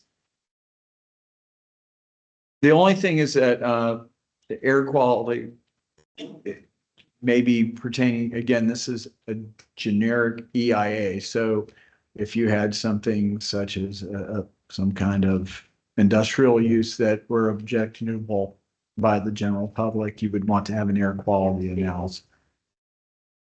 Fuel terminal. But, all right, I'm just trying to avoid redundancy because, you know, to get the the industrial zoning for such a thing, they have to go through all the air, air quality, to make sure that, they aren't polluting and Well, that sort of for land use and zoning, we don't require that. For the site development, we would require an air quality report. And in regards to non-residential that involves industrial uses that may be generating these air impacts, we would definitely want to be able to see it. And conversely, if you had a residential or a non-residential that is not a known generator of air issues, that can be waived by the DRC. Yeah, typically it would be a statement in that EIA that says, we're not going to contribute to any air pollution with this development. It's not like there's some lengthy, analysis with math and all that. It's, this development won't contribute to, air quality problems. If it is something like a gas station or, some other kind of thing like that, then we do definitely want that information. which is appropriate, but I didn't want it to be overburdensome for the other uses. And Understood. my question is a little bit like, follows up also on. You can't hear me? Okay, I'll speak up. On the, yes, okay. We said that applications for development for a low impact, using low impact development, still had to go through all the procedures and processes as any regular development, correct? So do we also require the environmental impact assessment on any other developments? Okay, so 2 points. Yes, LID has to follow the procedures of any other development, except we restate specifically, you can do these things without a waiver Right. or a variance, right? So there are a lot of provisions that otherwise would require a variance, but if you're doing a low impact development, they don't require variance. Mhm. So there is a procedure in terms of how we route your application that is the same, but doing the low impact development gets you some ability to do things that you would By right. normally do administratively. Second part of that is, yes, we do require environmental impact assessments on developments that are within the natural resource management area currently. This would just be saying if you're doing a low impact development, regardless of where you are, you would be doing. Yeah, and that's what's troubling me a little bit about that, and help me understand it, is if a developer is entertaining low impact development, presumably they have the incentives and the desire to minimize negative effects on the environment in the development. And we're adding, and they're already going to do a series of things which will be incentivized, that will carry out, that will be LID, that will be less impactful on the environment. But we're asking them, is it simply because typical construction goes in and does, scrape and fill, get everything off, and so you aren't depending upon natural topographic features to let the water flow the way it's always flowed, that kind of thing? Because it's like we're adding something, a hoop that they have to jump through, and that hoop may be very needed. I just want to understand, because for me, I do them on all of them. I think that on staff sides, we were thinking that this is a document that the developer or their engineer, their biological consultant is used to submitting. And so it would be just in our mind, a simple way to put in that document, okay, this is how I made an LID development. This is how I looked at the site. If that is something that we think is an additional barrier to doing an LID development, I don't think that it is a deal breaker with staff if that was removed. We were just thinking that it is a way for the developer to clearly tell us what they did to make it an LID. Beyond a site plan. Mhm. It's a document that they've already They submitted. make a decision about where the clustering is happening. Well, they have to do the work of the EIA to make those decisions appropriately. So we were thinking that they would submit that information to us so that we can then evaluate that site plan and say, oh yeah, they preserved the scrub habitat. That's great. Good job, versus, they just Deciding willy-nilly. Yeah. So we have Clay, Bill, Jessica. Again, I just want to point out is that right now in the current code requirements, we are utilizing the term EIA for an analysis that I would say 60% of what's required in an EIA is required of any development. So, Yes. because we require wetlands to be identified for site plans or subdivisions, regardless of where you're at. We require tree surveys and tree protection methodologies, regardless of where you're at or what you're doing. We still require analysis of surface and stormwater management. We still identify where land clearing is going to be. The big thing is we don't necessarily require air quality, except for, as we were talking about, industrial type uses. And then specifically the critical habitat and endangered species and threatened species are the issues that carry on more into the EIA. Bill, Jessica.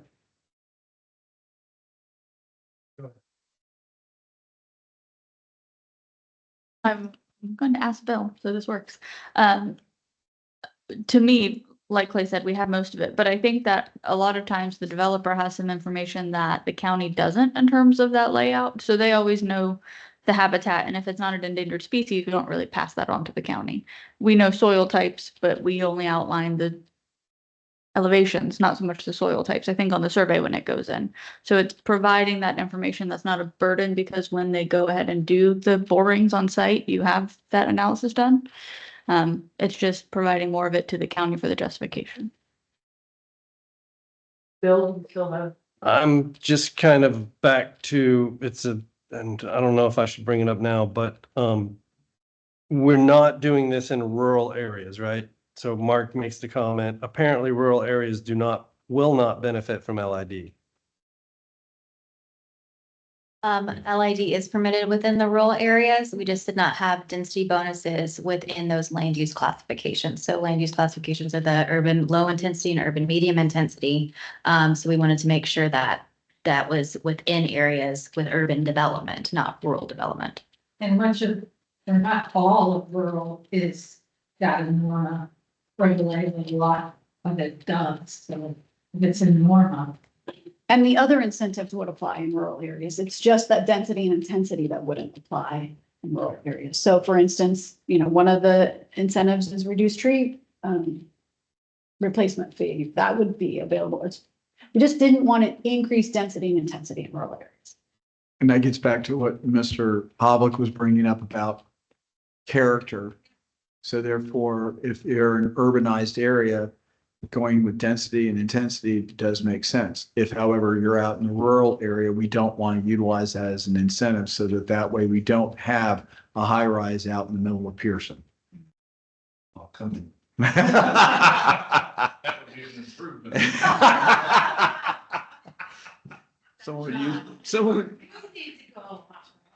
Someone would use it as a deer stand. Okay, thank you. What's that? Okay. So went through the requirements of an EIA. It identified this section, this division identifies waivers and modifications to the manual are permitted with approval by the Development Review Committee. The DRC is the approving body for any modifications to the land development code currently for any site development project. Also within the division is that we identify a process of appeal to county council, which is the same process any other site would have to go through. It specifies that requirements for construction and maintenance of LID best management practices are a condition of approval of a development order. So just like a typical site, you are required to keep it as the approved plan. How do I say this? So however your approved plan is, you are required to keep that site in perpetuity that same way unless you come in for a modification. So this is just identifying that the BMPs are also a part of that. So on that one and the next one, it identifies failures to maintain or removal of LID maps. That stuck out to me as I was reading through the matrices, the crib sheet, where, for instance, in the case of a homeowners association, the LID landscaping, it has to be clearly conveyed, explained to the homeowners association that they need to follow that.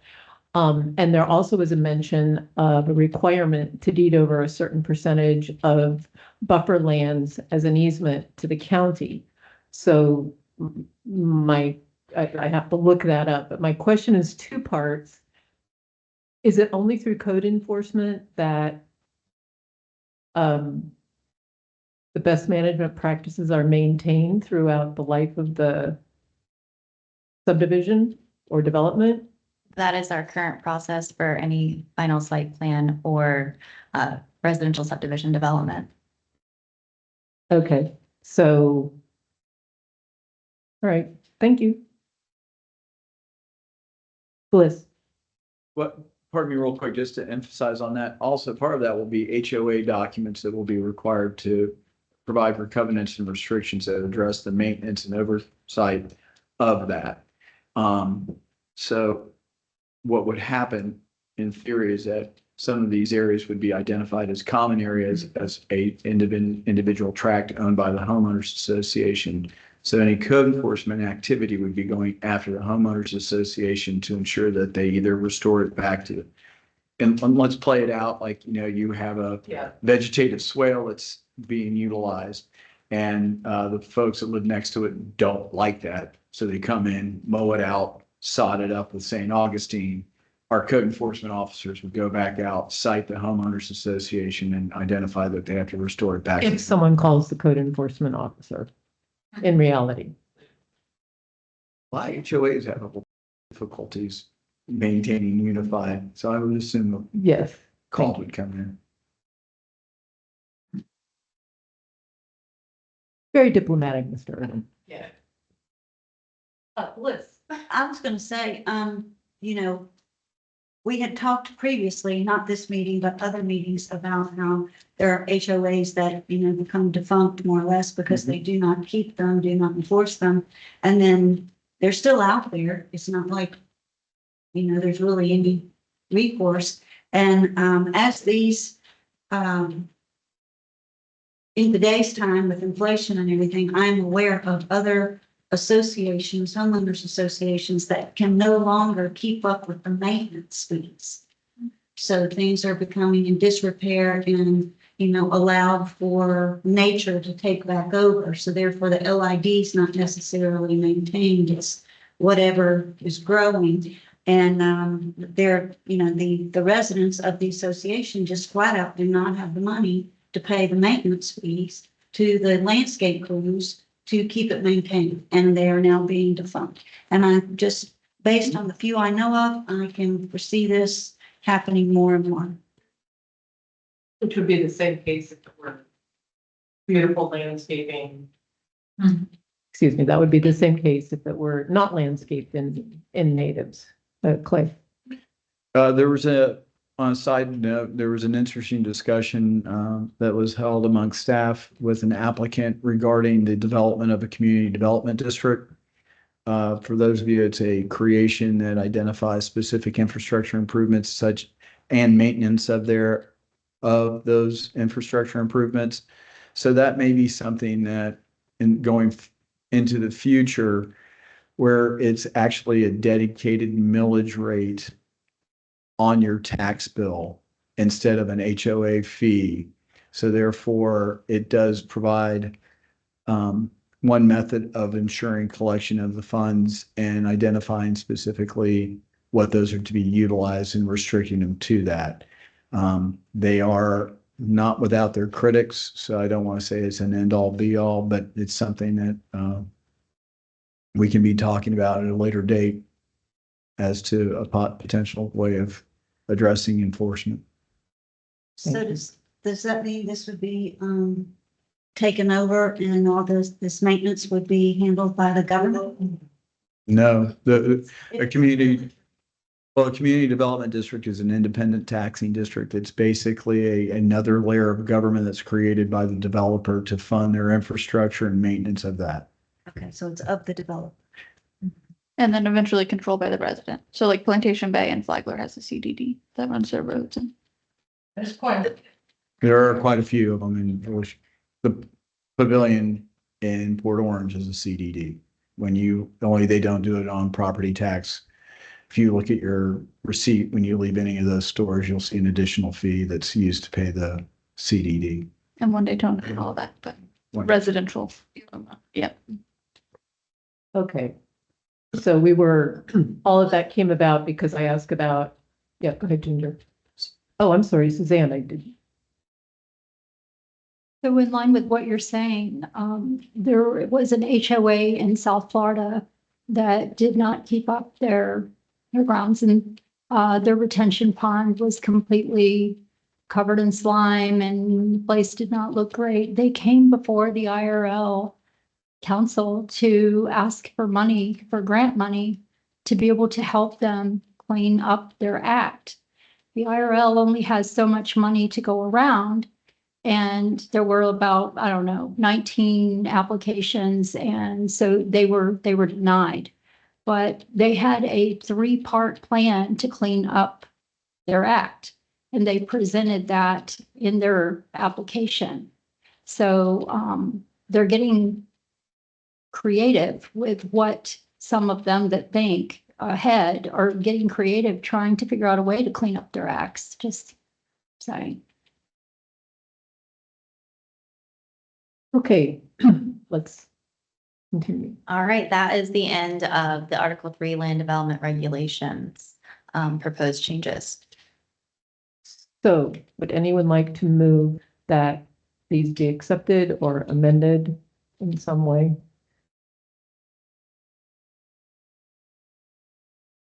Donna. It's already on. Given some of the discussion about methods of enforcement, I realize that code compliance is the current method, but I wonder if it simplifies it or something to say will result in enforcement action. And then that enforcement would take whatever form is available at the time and maybe not just limited to code compliance. Just a thought. Yeah, that would make it less prescriptive and more.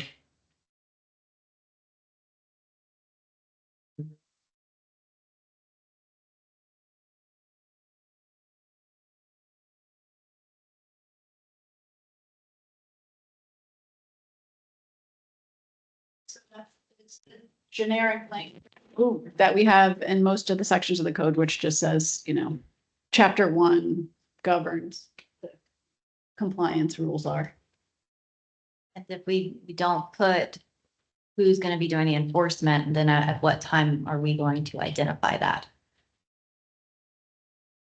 Well, and I think that as it relates to the enforcement mechanism, to the extent that it is tied into the permitted stormwater plan by St. John's, I understand that they and their new rules are adopting provisions on financial viability of applicants and getting stronger enforcement provisions on that level as well. So that if it failed at that level, there's another arm that can reach out for enforcement. Fairly. I make a motion that we approve the proposed changes to Chapter 72, Article 3, Land Development Regulations. Second.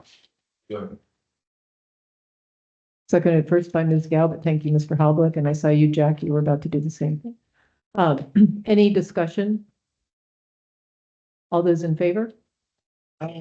Any opposed? We have yet another unanimous vote. May the record reflect. Is there anybody from the public that had any comment on that section? Oh, I keep forgetting about. Okay. Here's the good stuff. Okay. Let's get back in here. So to get into the guidance manual, we're going to break this apart in sections as well because it's large, and probably want to tackle it that way. Right now we have 5 different chapters in it: an introduction, standards, how you evaluate your site, all of the stormwater BMPs, and then the maintenance section. The introduction is just as it is. It's an introduction section. I did not put that in here to discuss, just kind of describes what LID and GSI are. In chapter 2 is the standards. So now you all have received the manual itself, and we can flip back to the manual if it makes it easier for you. But I want to do an overview of what the standards are before we get into the weeds on it. So we have that a pre-application meeting with land development. Activity is recommended for the site. We didn't have it as a requirement. There is a minimum of 4 site design BMPs and 2 stormwater storage treatment and conveyance BMPs that are required. So within the manual, we have those best management practices broken down into 2 separate sections. One is how you design your sites. Second is what type of green stormwater infrastructure or GSI practices are you doing for stormwater? Go ahead. And certainly this can be up for discussion, but we went back and forth quite a bit about how to incentivize the BMPs enough that developers are going to want to do them. But also how to make it so that it's a package, right? What we didn't want to see is you do one LID type thing and you call yourself an LID development and you get these incentives, right? And so, we came up with this 4 of the site design things and 2 of the stormwater things, because that seemed like enough to make it a robust enough LID development to be worthy of all of the incentives that you would get.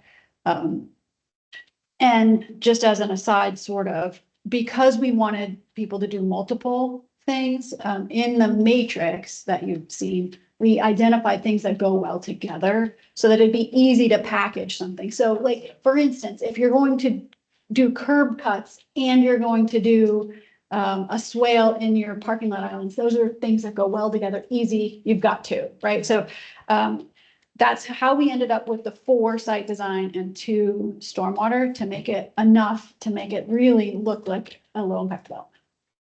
I thought the pairings were very nice, kind of like wine and cheese in the matrix. So So, yeah, so did I. So going back to our original recommendation to the county council that because of SB 250, they couldn't take lock, stock and barrel. We were requiring a certain number of LID practices.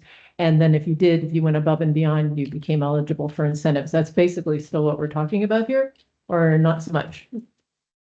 It's all voluntary. Okay, right. The Right. council said make it all voluntary. You know, your original recommendation was that all new developments should do some LID elements, specifically the site design stuff. But that's not what the council directed us to do. So all of it is voluntary, but we're still saying if you're going to be a LID development and you're going to be eligible for these benefits, you have to do more than one thing. Yeah, bundle up some things to make it. Thank you. And we have the 4 site design BMPs versus the 2 for the stormwater storage. Because if you look through our BMP list, there are a lot more site design best management practices that are listed. So we figured that it would be easier to pick 4 of those and just do 2 of the stormwater. So you'll see that as we get into it. Within this chapter 2 standards, we also have the specific submittal requirements identified in here, and it breaks down the specifics for how to submit a cover letter that details all the best management practices with the incentives implemented in the site. So we kind of just list them. So that makes it staff easily identified. Okay, so you did all of those. It's an LID development. You'll probably get certain incentives for fee reduction. So whenever they do the intake, simple and easy for staff to process. And then you have that environmental impact assessment that we list what is typically required in the code. If anyone has their chapter 2 in front of them, the sections A, B, and D are already required for an EIA. The additional language we put in there was to evaluate how the application of the chosen LID best management practices for the proposed development assists with the impacts to the pre-development conditions. And then we see chapter 3, and it describes how you would do a site development for LID. So those are specifically listed. Then we, in the next section of chapter 2, list out all of the incentives and what's required within them. So for lot development incentives, we have flexible lot sizes, flexible building setbacks, increased density, increased floor area ratio. For zoning incentives, we have increased maximum height, the BMP permitted within the landscape buffers or setbacks. On increased floor area ratio, D, I hadn't thought about this until Jessica pointed out the math. And similar to our conversation about density and units per acre, do we need to think about something a little bit higher than 5%? And I note that we are strictly in urban, commercial, industrial type land use. And, 5% is just under 2,100 square feet. That's nothing. So I'll just throw it out for discussion. We're back to the future land use. I'm going to have it on the screen for you. As a comparison, that may help in the discussion, because I'm not passionate, is the Live Local Act amendment this year allows you to go up to 1.5% of the designated floor area ratio. If you do. That's huge. Correct. So it allows a 50% increase, basically. Bill, So why don't we just suggest that? Less? It's extreme. 30? I mean, what's fair? What will incentivize people to do it? That's the real question. And we did try to get that out of the development community. We sent out a survey asking, what incentives would you be looking for? What would make you want to do a low impact development? We got 4 responses. So we can't necessarily answer that question very well, but, the other thing on all of this, because the way we've designed this is that the code changes are what y'all just approved. I'm just basically saying, allowing for LID and introducing the fact that there's this manual and all of the specifics are in the manual. We have the ability then to learn as we go, right? And so we adopt a manual. We think that what we've suggested are good suggestions, and we, of course, are taking input from this committee and other folks. In the end, we'll have some document, that'll go to council. If it's not perfect, well, I mean, nothing's perfect, right? But if it's not right, we have the ability to change it. And that's really why we chose this method of implementation with the manual rather than have every specific thing in the code. It's hard to do code changes. You all know this. So whatever the number is that you recommend is what it is. And then we'll learn from that as people do or don't take advantage of it. To those of you who know this type of development better than I, do you anticipate where you see it? Is it more likely to be a residential nature or non-residential? Area ratios, limitations established in the comprehensive plan for non-residential development typically, because residential, both multifamily and single family, is limited by density and then building height, etc. You have floor area ratios specifically right now in the urban low intensity, for example, to no more than 50%.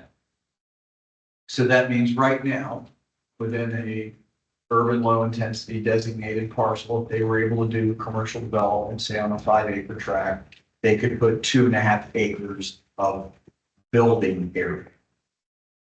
So what you're saying is that taking it from 50% to 55% may not necessarily trigger a great deal, but it changes it from 2.5 acres to 2.6 acres that can be developed. So it's math, and it's also theoretical, because again, there's going to be a limitation of going vertical. That's what we've heard from folks outside our survey, is that once you get over 3 floors, now all of a sudden you're having to put in elevators. You're having to put in a variety of different other fire suppression requirements. So there's going to be, for every advantage you get by getting a floor area ratio, there's going to be a corresponding cost. I would recommend that we go, if you feel that 5% is insignificant and does not give enough to the development community, let's go ahead and double it as we did similar with our densities and see if those provide sufficient incentives. Thank you. Suzanne? So industrial is industrial 1 and 2, is that correct? Correct. Okay, so I'm questioning industrial being on this list at all. And the reason I'm questioning that is because it is completely different for a cement plant, industrial. For what it is, all of these other items on here, that is completely different. And I can't fathom all these items that we're talking about applying to industrial.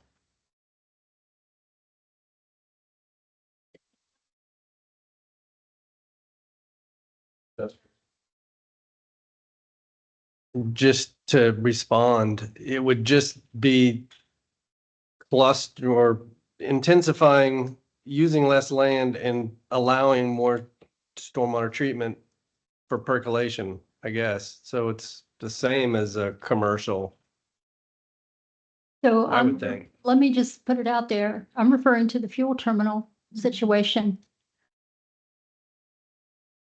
In Ormond Beach right now, I don't see that situation fitting in this realm. I don't. They don't have to do it, though. This is voluntary. LID is voluntary, so. Right, but the Amazon distribution center, to Wendy's example, the Amazon distribution center may have opted to do LID. I understand, but I also brought up a cement plant. Right. So I too, let me finish. I too is open-ended zoning. I too, with all of this, does not fit.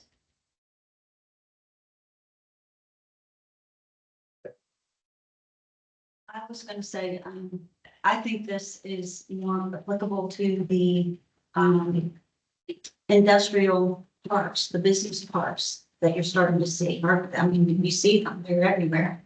Like, you go down 95 where you're going down I-4 and you see those large Class A industrial, parks. And you see the storefront on the front, and then you go behind, and that's where all the doors and the dock eye is. And there's just rows of them. Those were the industrial parks, and so that's where I think this is applicable. Your cement plant is typically not going to be in that type of park. It can be in an industrial park, but it's gonna have, it's just a different animal all in itself, and it sits on a piece of land by itself. I don't think a cement plant is applicable. The way staff looked at it, again, is similar to the concerns that Mr. Hoblit brought up previously, is that the low impact development and green stormwater infrastructure is not necessarily a land use control in regards to the intent or the type of use. It's talking about how you develop on the site. So that's why we felt that industrial, commercial, and residential were all open to this opportunity. And as you heard, yes, there are uses in all of our land use categories that create cringeworthy moments in some of our residents. And so the issue here is that it's not associated with a specific type of development, but really a development standard applied to the property. That's why you saw that. So I think where we are is if we want to increase the floor area ratio bonus, we'll need a motion to that. And then if there's a discussion about what land uses should be allowed to participate in low impact development, we would need a motion to that. I think we had Jack and then Bill. Yeah, I was going to go back to that too. And it seems to me what we're doing is trying to get the attention of the developers, whether they take it on or not.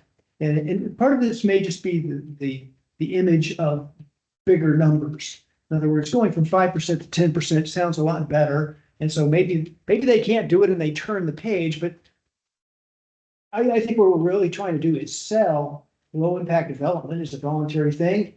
How can we build enough incentive in there? Sometimes they're not going to take it, but I'd like to move that we move it to 10% on the floor area ratio bonus. I'll second that. Does that take care of your comment too, or would you? Okay, thank you.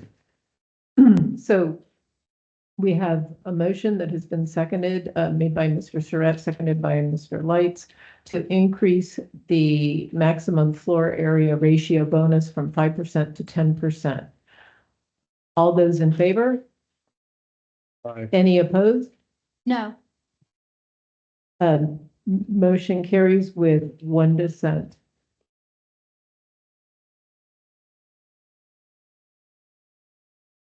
We went back.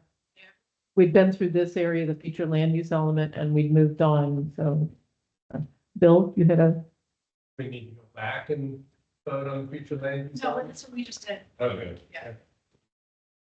And now we'll go back to chapter 3 of chapter 72, excuse me. The manual. Okay, so chapter 2 of the manual. All right, we spoke about the lot development incentives, just listing them off right now, not getting into the specifics yet of what each of those mean, which we can do in a minute. Zoning incentives, increase maximum height, the BMP is permitted within the landscape buffers and setbacks. B&P permitted within landscaped islands and row-ins. Those are the things in the parking lots. B&P is credited as landscaping. B&P is credited as common open space. There's off-street parking flexibility for numbers, and then increased lot coverage. And environmental incentives, we have a reduction in tree replacement requirements. For fee incentives, we have reduced building permit fees and reduced land development application fees. And for other incentives, we have a variance and or waiver not required for use of said B&P. Within here, everyone was provided a matrix today. Have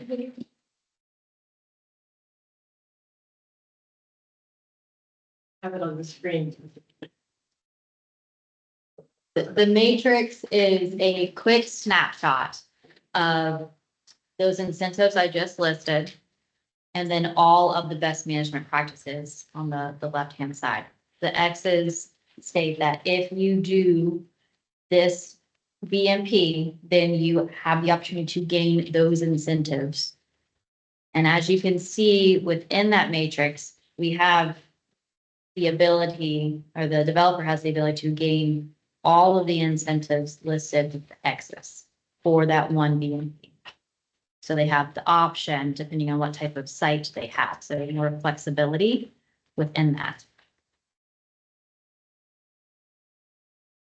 So I think one thing to notice is that the increased density and the increased floor area ratio is really limited to those BMPs that preserve a significant portion of the site. Oh, I'm sorry. So maintaining natural topography, preserving the floodplain, conservation subdivision has already its own density bonuses. So, you know, when staff was looking at this, we really tried to reserve those density intensity bonuses for things that you get a lot of bang for your buck, so to speak. Question. Just at a glance, this matrix, BMPs are on the left, correct? Yes. And then these are the criteria within those. Are these, I don't know how many of them there are, 20 or so of them plus, are those part of the restrictions to clustering, or the 4 options or whatever that you can do to get your bonuses? Big 4. Yeah, so, site design BMPs are page 1 and 2. So you pick 4 up from page 1 and 2. And then the stormwater BMPs are page 3, and you would pick 2 from page 3. Okay. And so now that everyone is looking at the matrix in front of them, I want to go through the specific incentives. And then we will go through the requirements for the best management practices on the left. So we want to just talk about that top row of the handout that's in front of you. All of it. Okay. So for lot development, tab on the screen, I'll zoom that too, so everybody can see it.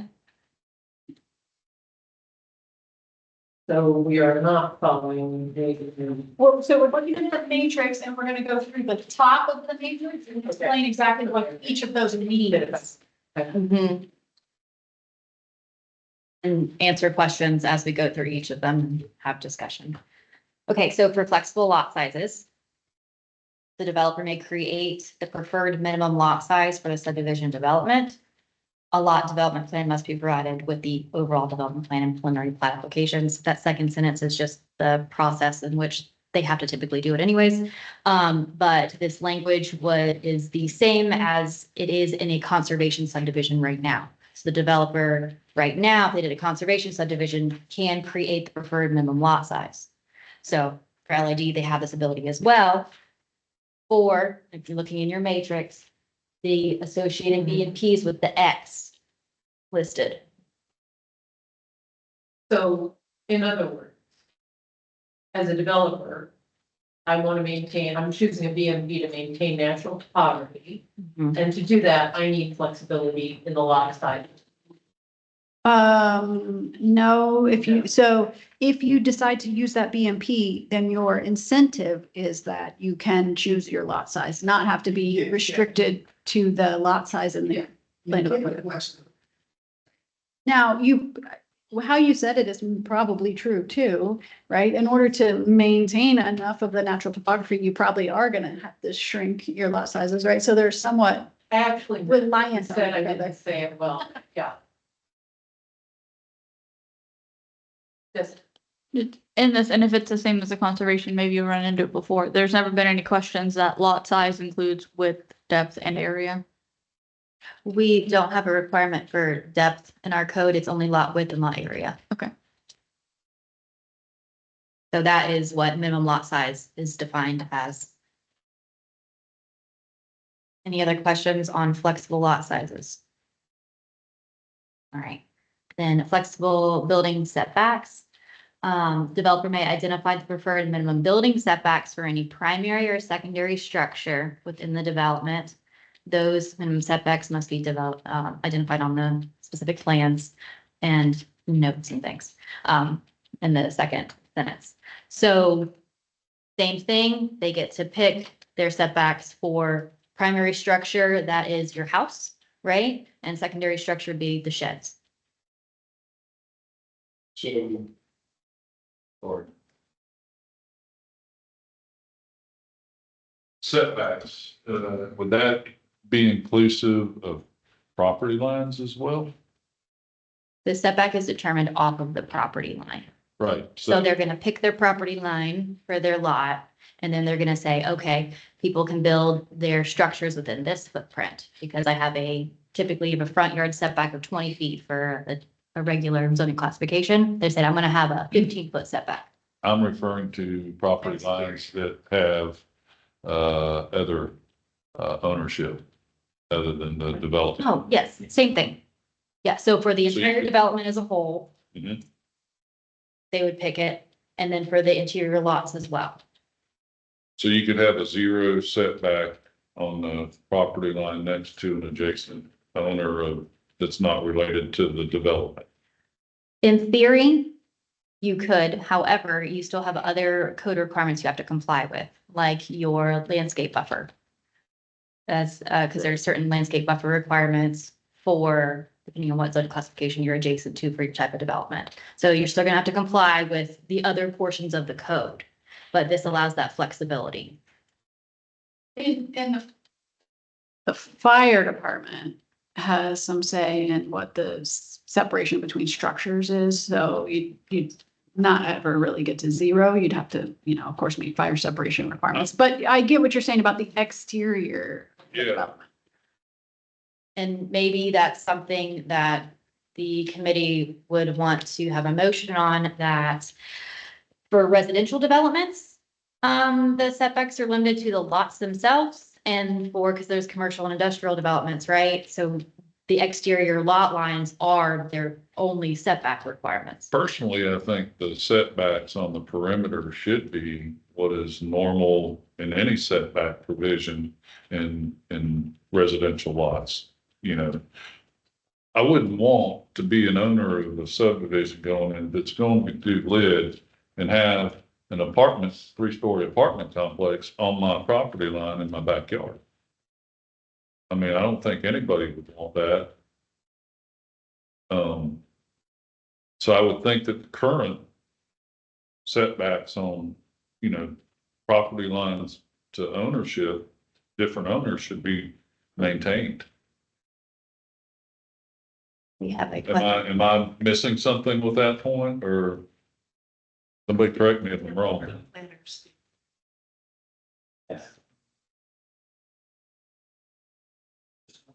Introduce yourself. Yeah, sure. My name is Eric Turner with Kimley Horn. And so with the setbacks, is the intent for it to be more of like a front setback and not necessarily the side setbacks in terms of like you want to be able to use the back half of the development for preservation, but then you're putting, say, like your home, so it's more of like a townhome or more of like a urban looking development where you've got the sidewalk and then you've got the building on it. But the intent is not necessarily thinking as much about what's going on with your neighbors.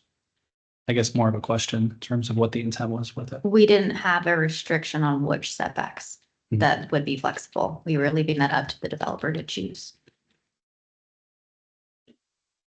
Okay, we have Bill, Wendy, and John. Bill and Wendy. So on some parcels, maybe it's not just an apartment complex smack up against the thing. It's something like a hotel or something where they need to have a smaller setback on one side or somewhere else so that they can preserve more land. So I don't know that necessarily this allows people to smack up against the other property lines, right? We don't have a minimum in there, but maybe that the committee would like to do is put a minimum setback they can't go under for certain types. We were trying to, when we were developing the standards in here, to not be overburdensome with the restrictions we put in. But if the committee thinks a 5-foot setback all around for property boundaries is sufficient for residential, and then commercial, however it is, you go with the standard typical setbacks and you don't get that incentive. That is up to you. Bill, did you finish your comments? Because then Wendy and Jessica. So I'm just having flashbacks to the months and months of trees. And, and we talked about tree buffers and, and all the tree preservation areas, and we asked lots of questions, and I would regularly say, everything about this is LID. And here we are, and we're talking about buffers. And so I want to caution us to not set up two parallel sets of codes. Do they follow these rules? Do they follow the other rules? Do they have to follow all the rules? Are we, even if we're reducing barriers, are we adding kind of more layers of complexity?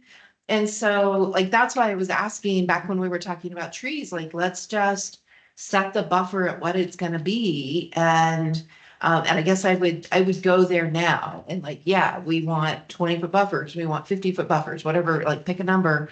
And it applies to everybody. I don't like this flexible setback thing. I understand it within the development, lot sizes and things like that. But yeah, I think the entire development needs to follow the code that everybody has to follow.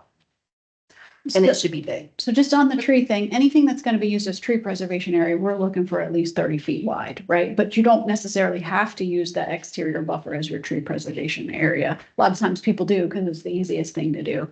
And none of this would get you out of how much tree preservation you have to do. But we certainly could word it so that the perimeter buffers, whatever they may be required for that development, and I want to say it's complicated, but the landscape buffer is depending on if you're a residential use adjacent to a commercial use, if you're residential next to residential, right? That width varies depending on the two uses. So we could put in here that exterior perimeter buffers aren't flexible, or setbacks aren't flexible, but the other lot setbacks are, if that's preferable. Jessica put her name down, John is putting his. So currently in rural Leon Springs where I live, the neighbors can't build anything 50 feet off the fence line. Okay, so within 50 feet setback. I would think that is reasonable to put in here as your parameter or your perimeter property lines on a lid project. I think that would be a minimum. So that is based on the zoning, right? So if they're not changing the zoning, then, Right. then they keep that perimeter buffer, whatever that is. It's one way we could do it, right? Because the buffer or the setback you're talking about is different if you're R4, right? So let's do this. I make a motion that perimeter buffers on lid developments should follow the current zoning that it's applicable to. I second it. I have a question, the discussion on the motion and the, you are referring to that buffer that is around the entire development, not the internal. Correct. Thank you. Setbacks, perimeter setbacks. Just triple check. Discussion Bliss. My question is for, I think, Bill. If you have that 50-foot buffer and you're trying to make an LID apartment complex, have you not, and there are height restrictions, have you not restricted the density with the 50-foot buffer versus a 30-foot buffer? I don't know. I need to defer to some. I don't know about this one. I mean, I don't know why you would try to take that away if they're offering it as an incentive, but I don't know. I think that, in my opinion, there has been a lot of thought that have gone into the compatibility buffers and matrix that exists today. And that it contemplates buffers based on housing type and density. So even if you were to use a flexible housing type, it's contemplated in the code. I don't know that we really need to. I agree, we should not modify the perimeter buffer standards. I think that's a good change because then you have that comfort for adjacent owners. Will it in some way limit your footprint? Maybe, but also the rest of the regulations will go through, allow you to have some stormwater in those buffers that you didn't, so you're gaining back that density, and I think it's a balance overall. It's about buildings. That's correct. So what I'm hearing is that the perimeter boundary, the perimeter setbacks will remain the same as within the current zoning classification as it's already designated. However, if we are having individual lots within a subdivision, whether that be a commercial, industrial, or residential subdivision, those interior lots setbacks can be flexible. Yes. Okay, so I want to make sure that we're all aware that means that a one lot industrial parcel that wants to come in to develop, they cannot have flexible setbacks. Same thing with commercial. So McDonald's comes in, they will not have flexible setbacks. As long as we're on the same page. I see, John, you still have you have an additional, and Suzanne discussion, and then Bliss. I'm going to give this another whirl because I've organized my thoughts a little better. So referring to the industrial again, it's my understanding that industrial one, I don't disagree with what you both said. That's like hands down, okay? That's not what I'm talking about. Industrial one can be applied for industrial two. And herein lies the problem. Industrial two is open-ended zoning. So the vote, from what I grasped, allowed industrial to increase their floor space by 10%. An industrial two can be a rocket launch, a cement plant, a chemical plant, a fuel terminal, and any other array of things. The point in low impact development is to help the environment. Am I missing something that we would allow industrial two to increase its floor space? And who's to say how big that would be? So industrial one could apply for industrial two, and industrial two is completely open.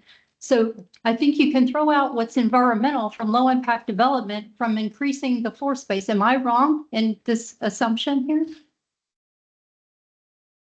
I mean, I guess as proposed, if that development picked 4 site design BMPs and 2 stormwater BMPs, then they could potentially be eligible for density or intensity bonuses.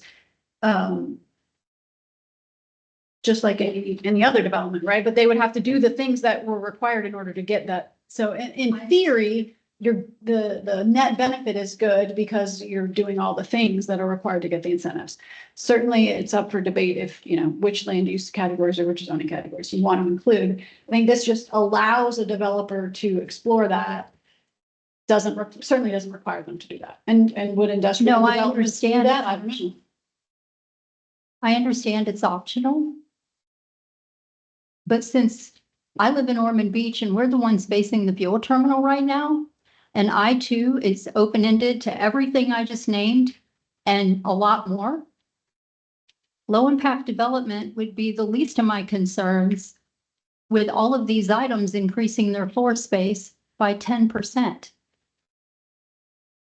So I think the thing to do would be if you don't want to include industrial is to make a motion that says we take industrial out of the mix.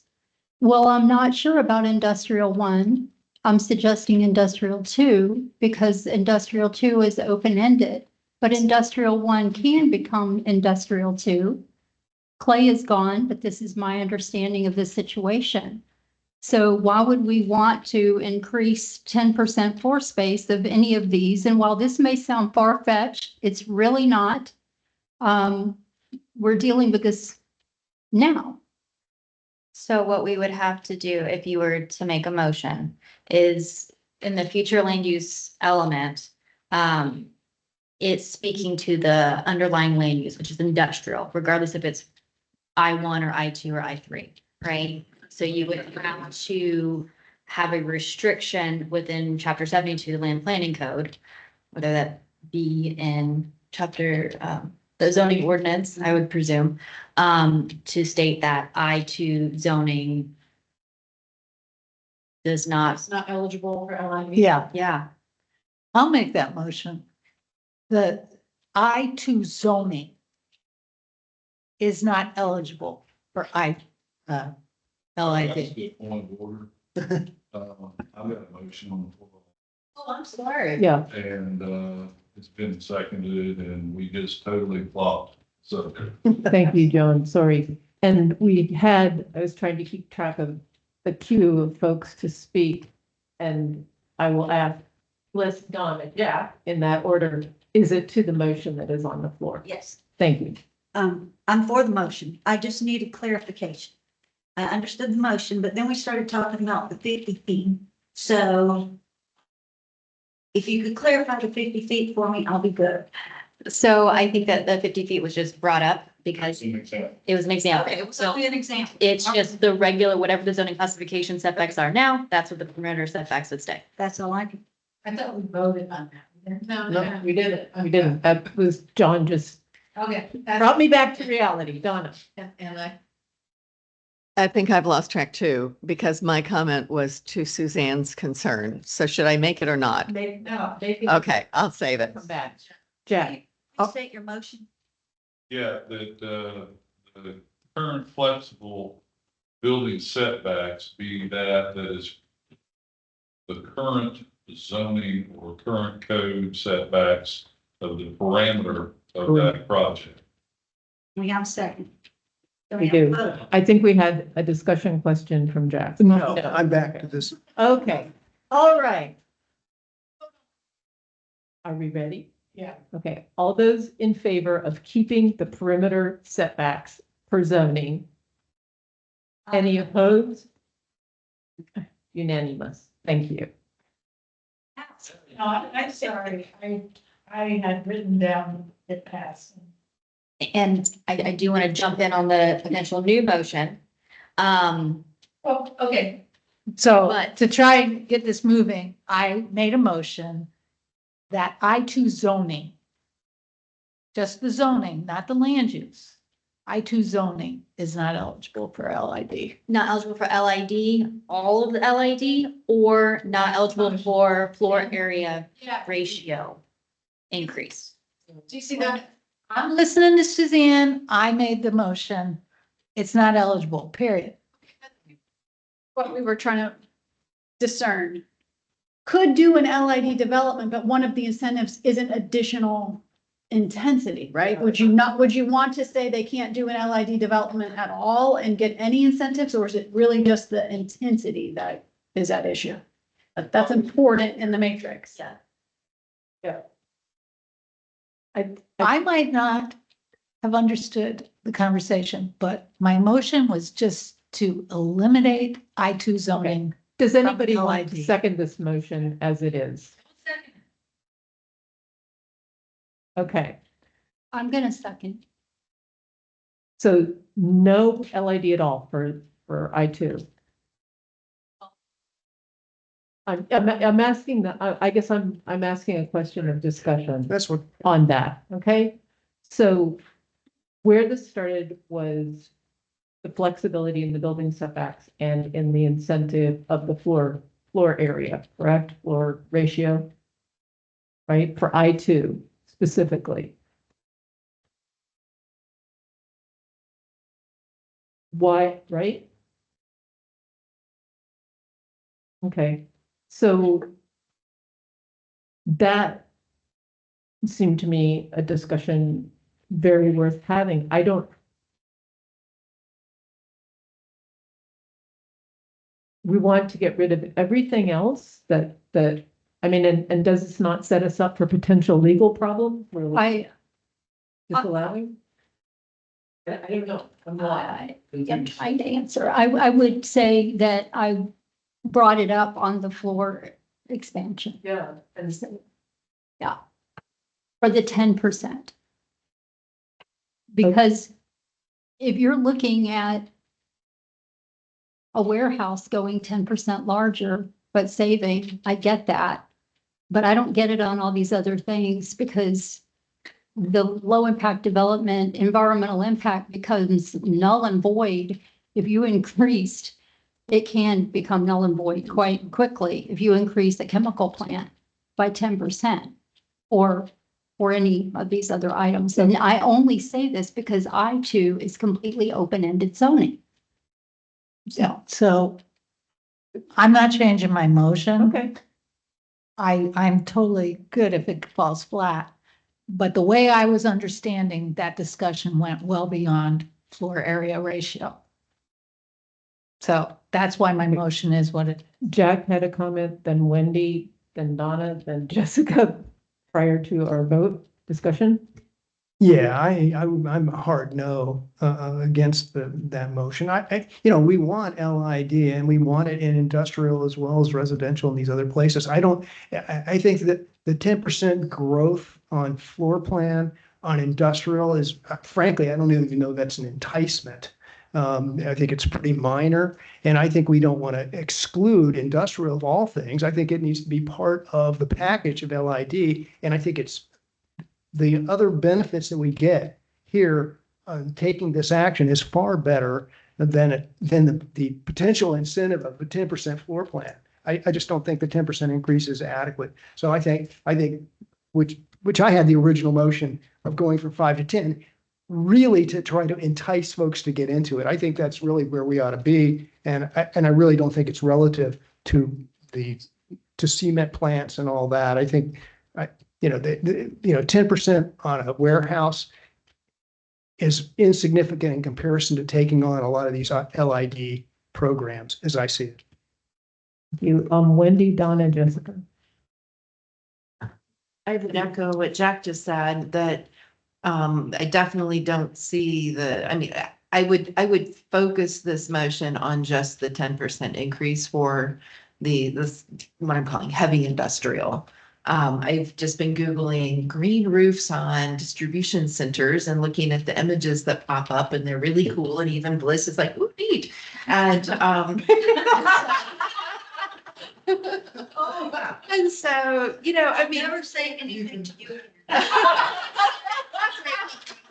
But, we have a great opportunity here to try to get some of our manufacturers and distribution centers, to do some really cool and interesting things on top of their buildings, around their buildings. I would hate to see us kind of disincentivize them from playing along, but I'm totally in agreement with Suzanne that, when we're talking about the heavy polluters, the heavy industrial, cement plants, fuel terminals, et cetera, they're not going to play this game anyway. I can't see them doing it. And if we want to have language that excludes the 10% floor ratio or whatever, I think that, that would be fine. But I wouldn't want the general motion of no LID is applicable. Thank you. I don't want to cut off Donna and Jessica at all, but I'm almost to the point of saying, let's call a vote because of the comments. Do you? Okay, please do then. Because I live in the same area where Suzanne does, and I understand her concern and motivation, but I think we need to be careful not to throw the baby out with the bathwater, which I think we are more inclined to do when we're looking at one example and making a policy based on just that one example. I don't think that's good public policy. Jessica? And my only comment is that if it is for the heavy industrial, what we call smokestack type uses, banning an entire zoning district, that zoning district allows for distribution type uses, not just the heavier uses. As you go up, it includes the lesser industrial and heavier, so. I just want to say if I had made the motion, I would not have made the motion. I would have made it on I2 only and on the floor. That's what I was going to say. I just want to be clear about that. And I didn't point out, I understand it's one thing. I named the ones I could think of. It's because it's open-ended. So to increase the floor by 10% can be a lot. So let's vote on the motion that was to eliminate industrial from any of the incentives for LID. Just I2, I'm sorry, just I2. No LID incentives at all, none for I2. All those in favor? All those opposed? Aye. Okay, so that is not. Now we have a couple minutes left. One could move for the I2, no floor space. Floor ratio. I'm going to make a motion to remove the I2 on the floor space for the increase of the 10%. I'll second that. Any discussion? All those in favor? Opposed? Okay, the motion. Okay, all right. Opposed was. I was Shiver Anderson. Schreiber. Oh.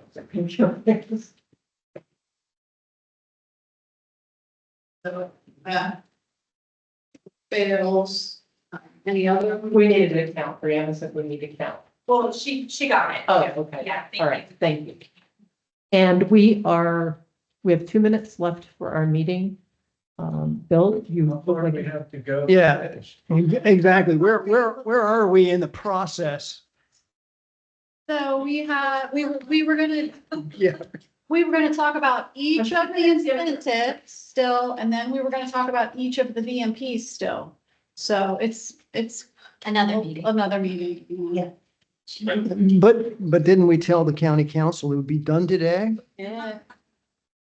Also. Well, I just want to say, everybody's been a superhero today. And before we adjourn, I want to thank Suzanne for her time on the committee, since I guess this is your last meeting. So thank you for your inputs. And Jessica, co-chair, wishes to say something. Second to Suzanne, of course, but I wanted to tongue in cheek say the comp plan and the ordinance we got through. Yes. And that's all they have to adopt, right? So.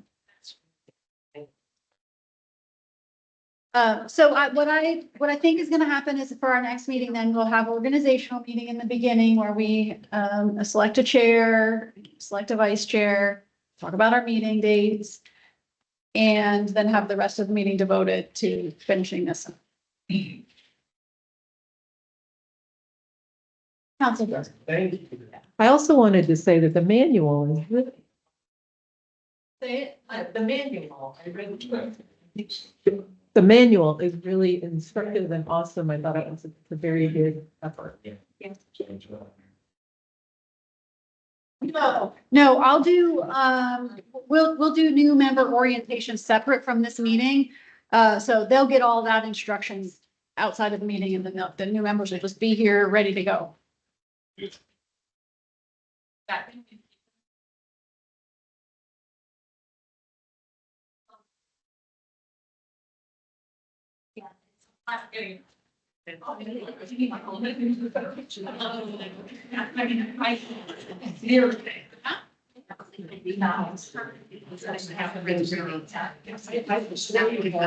Right.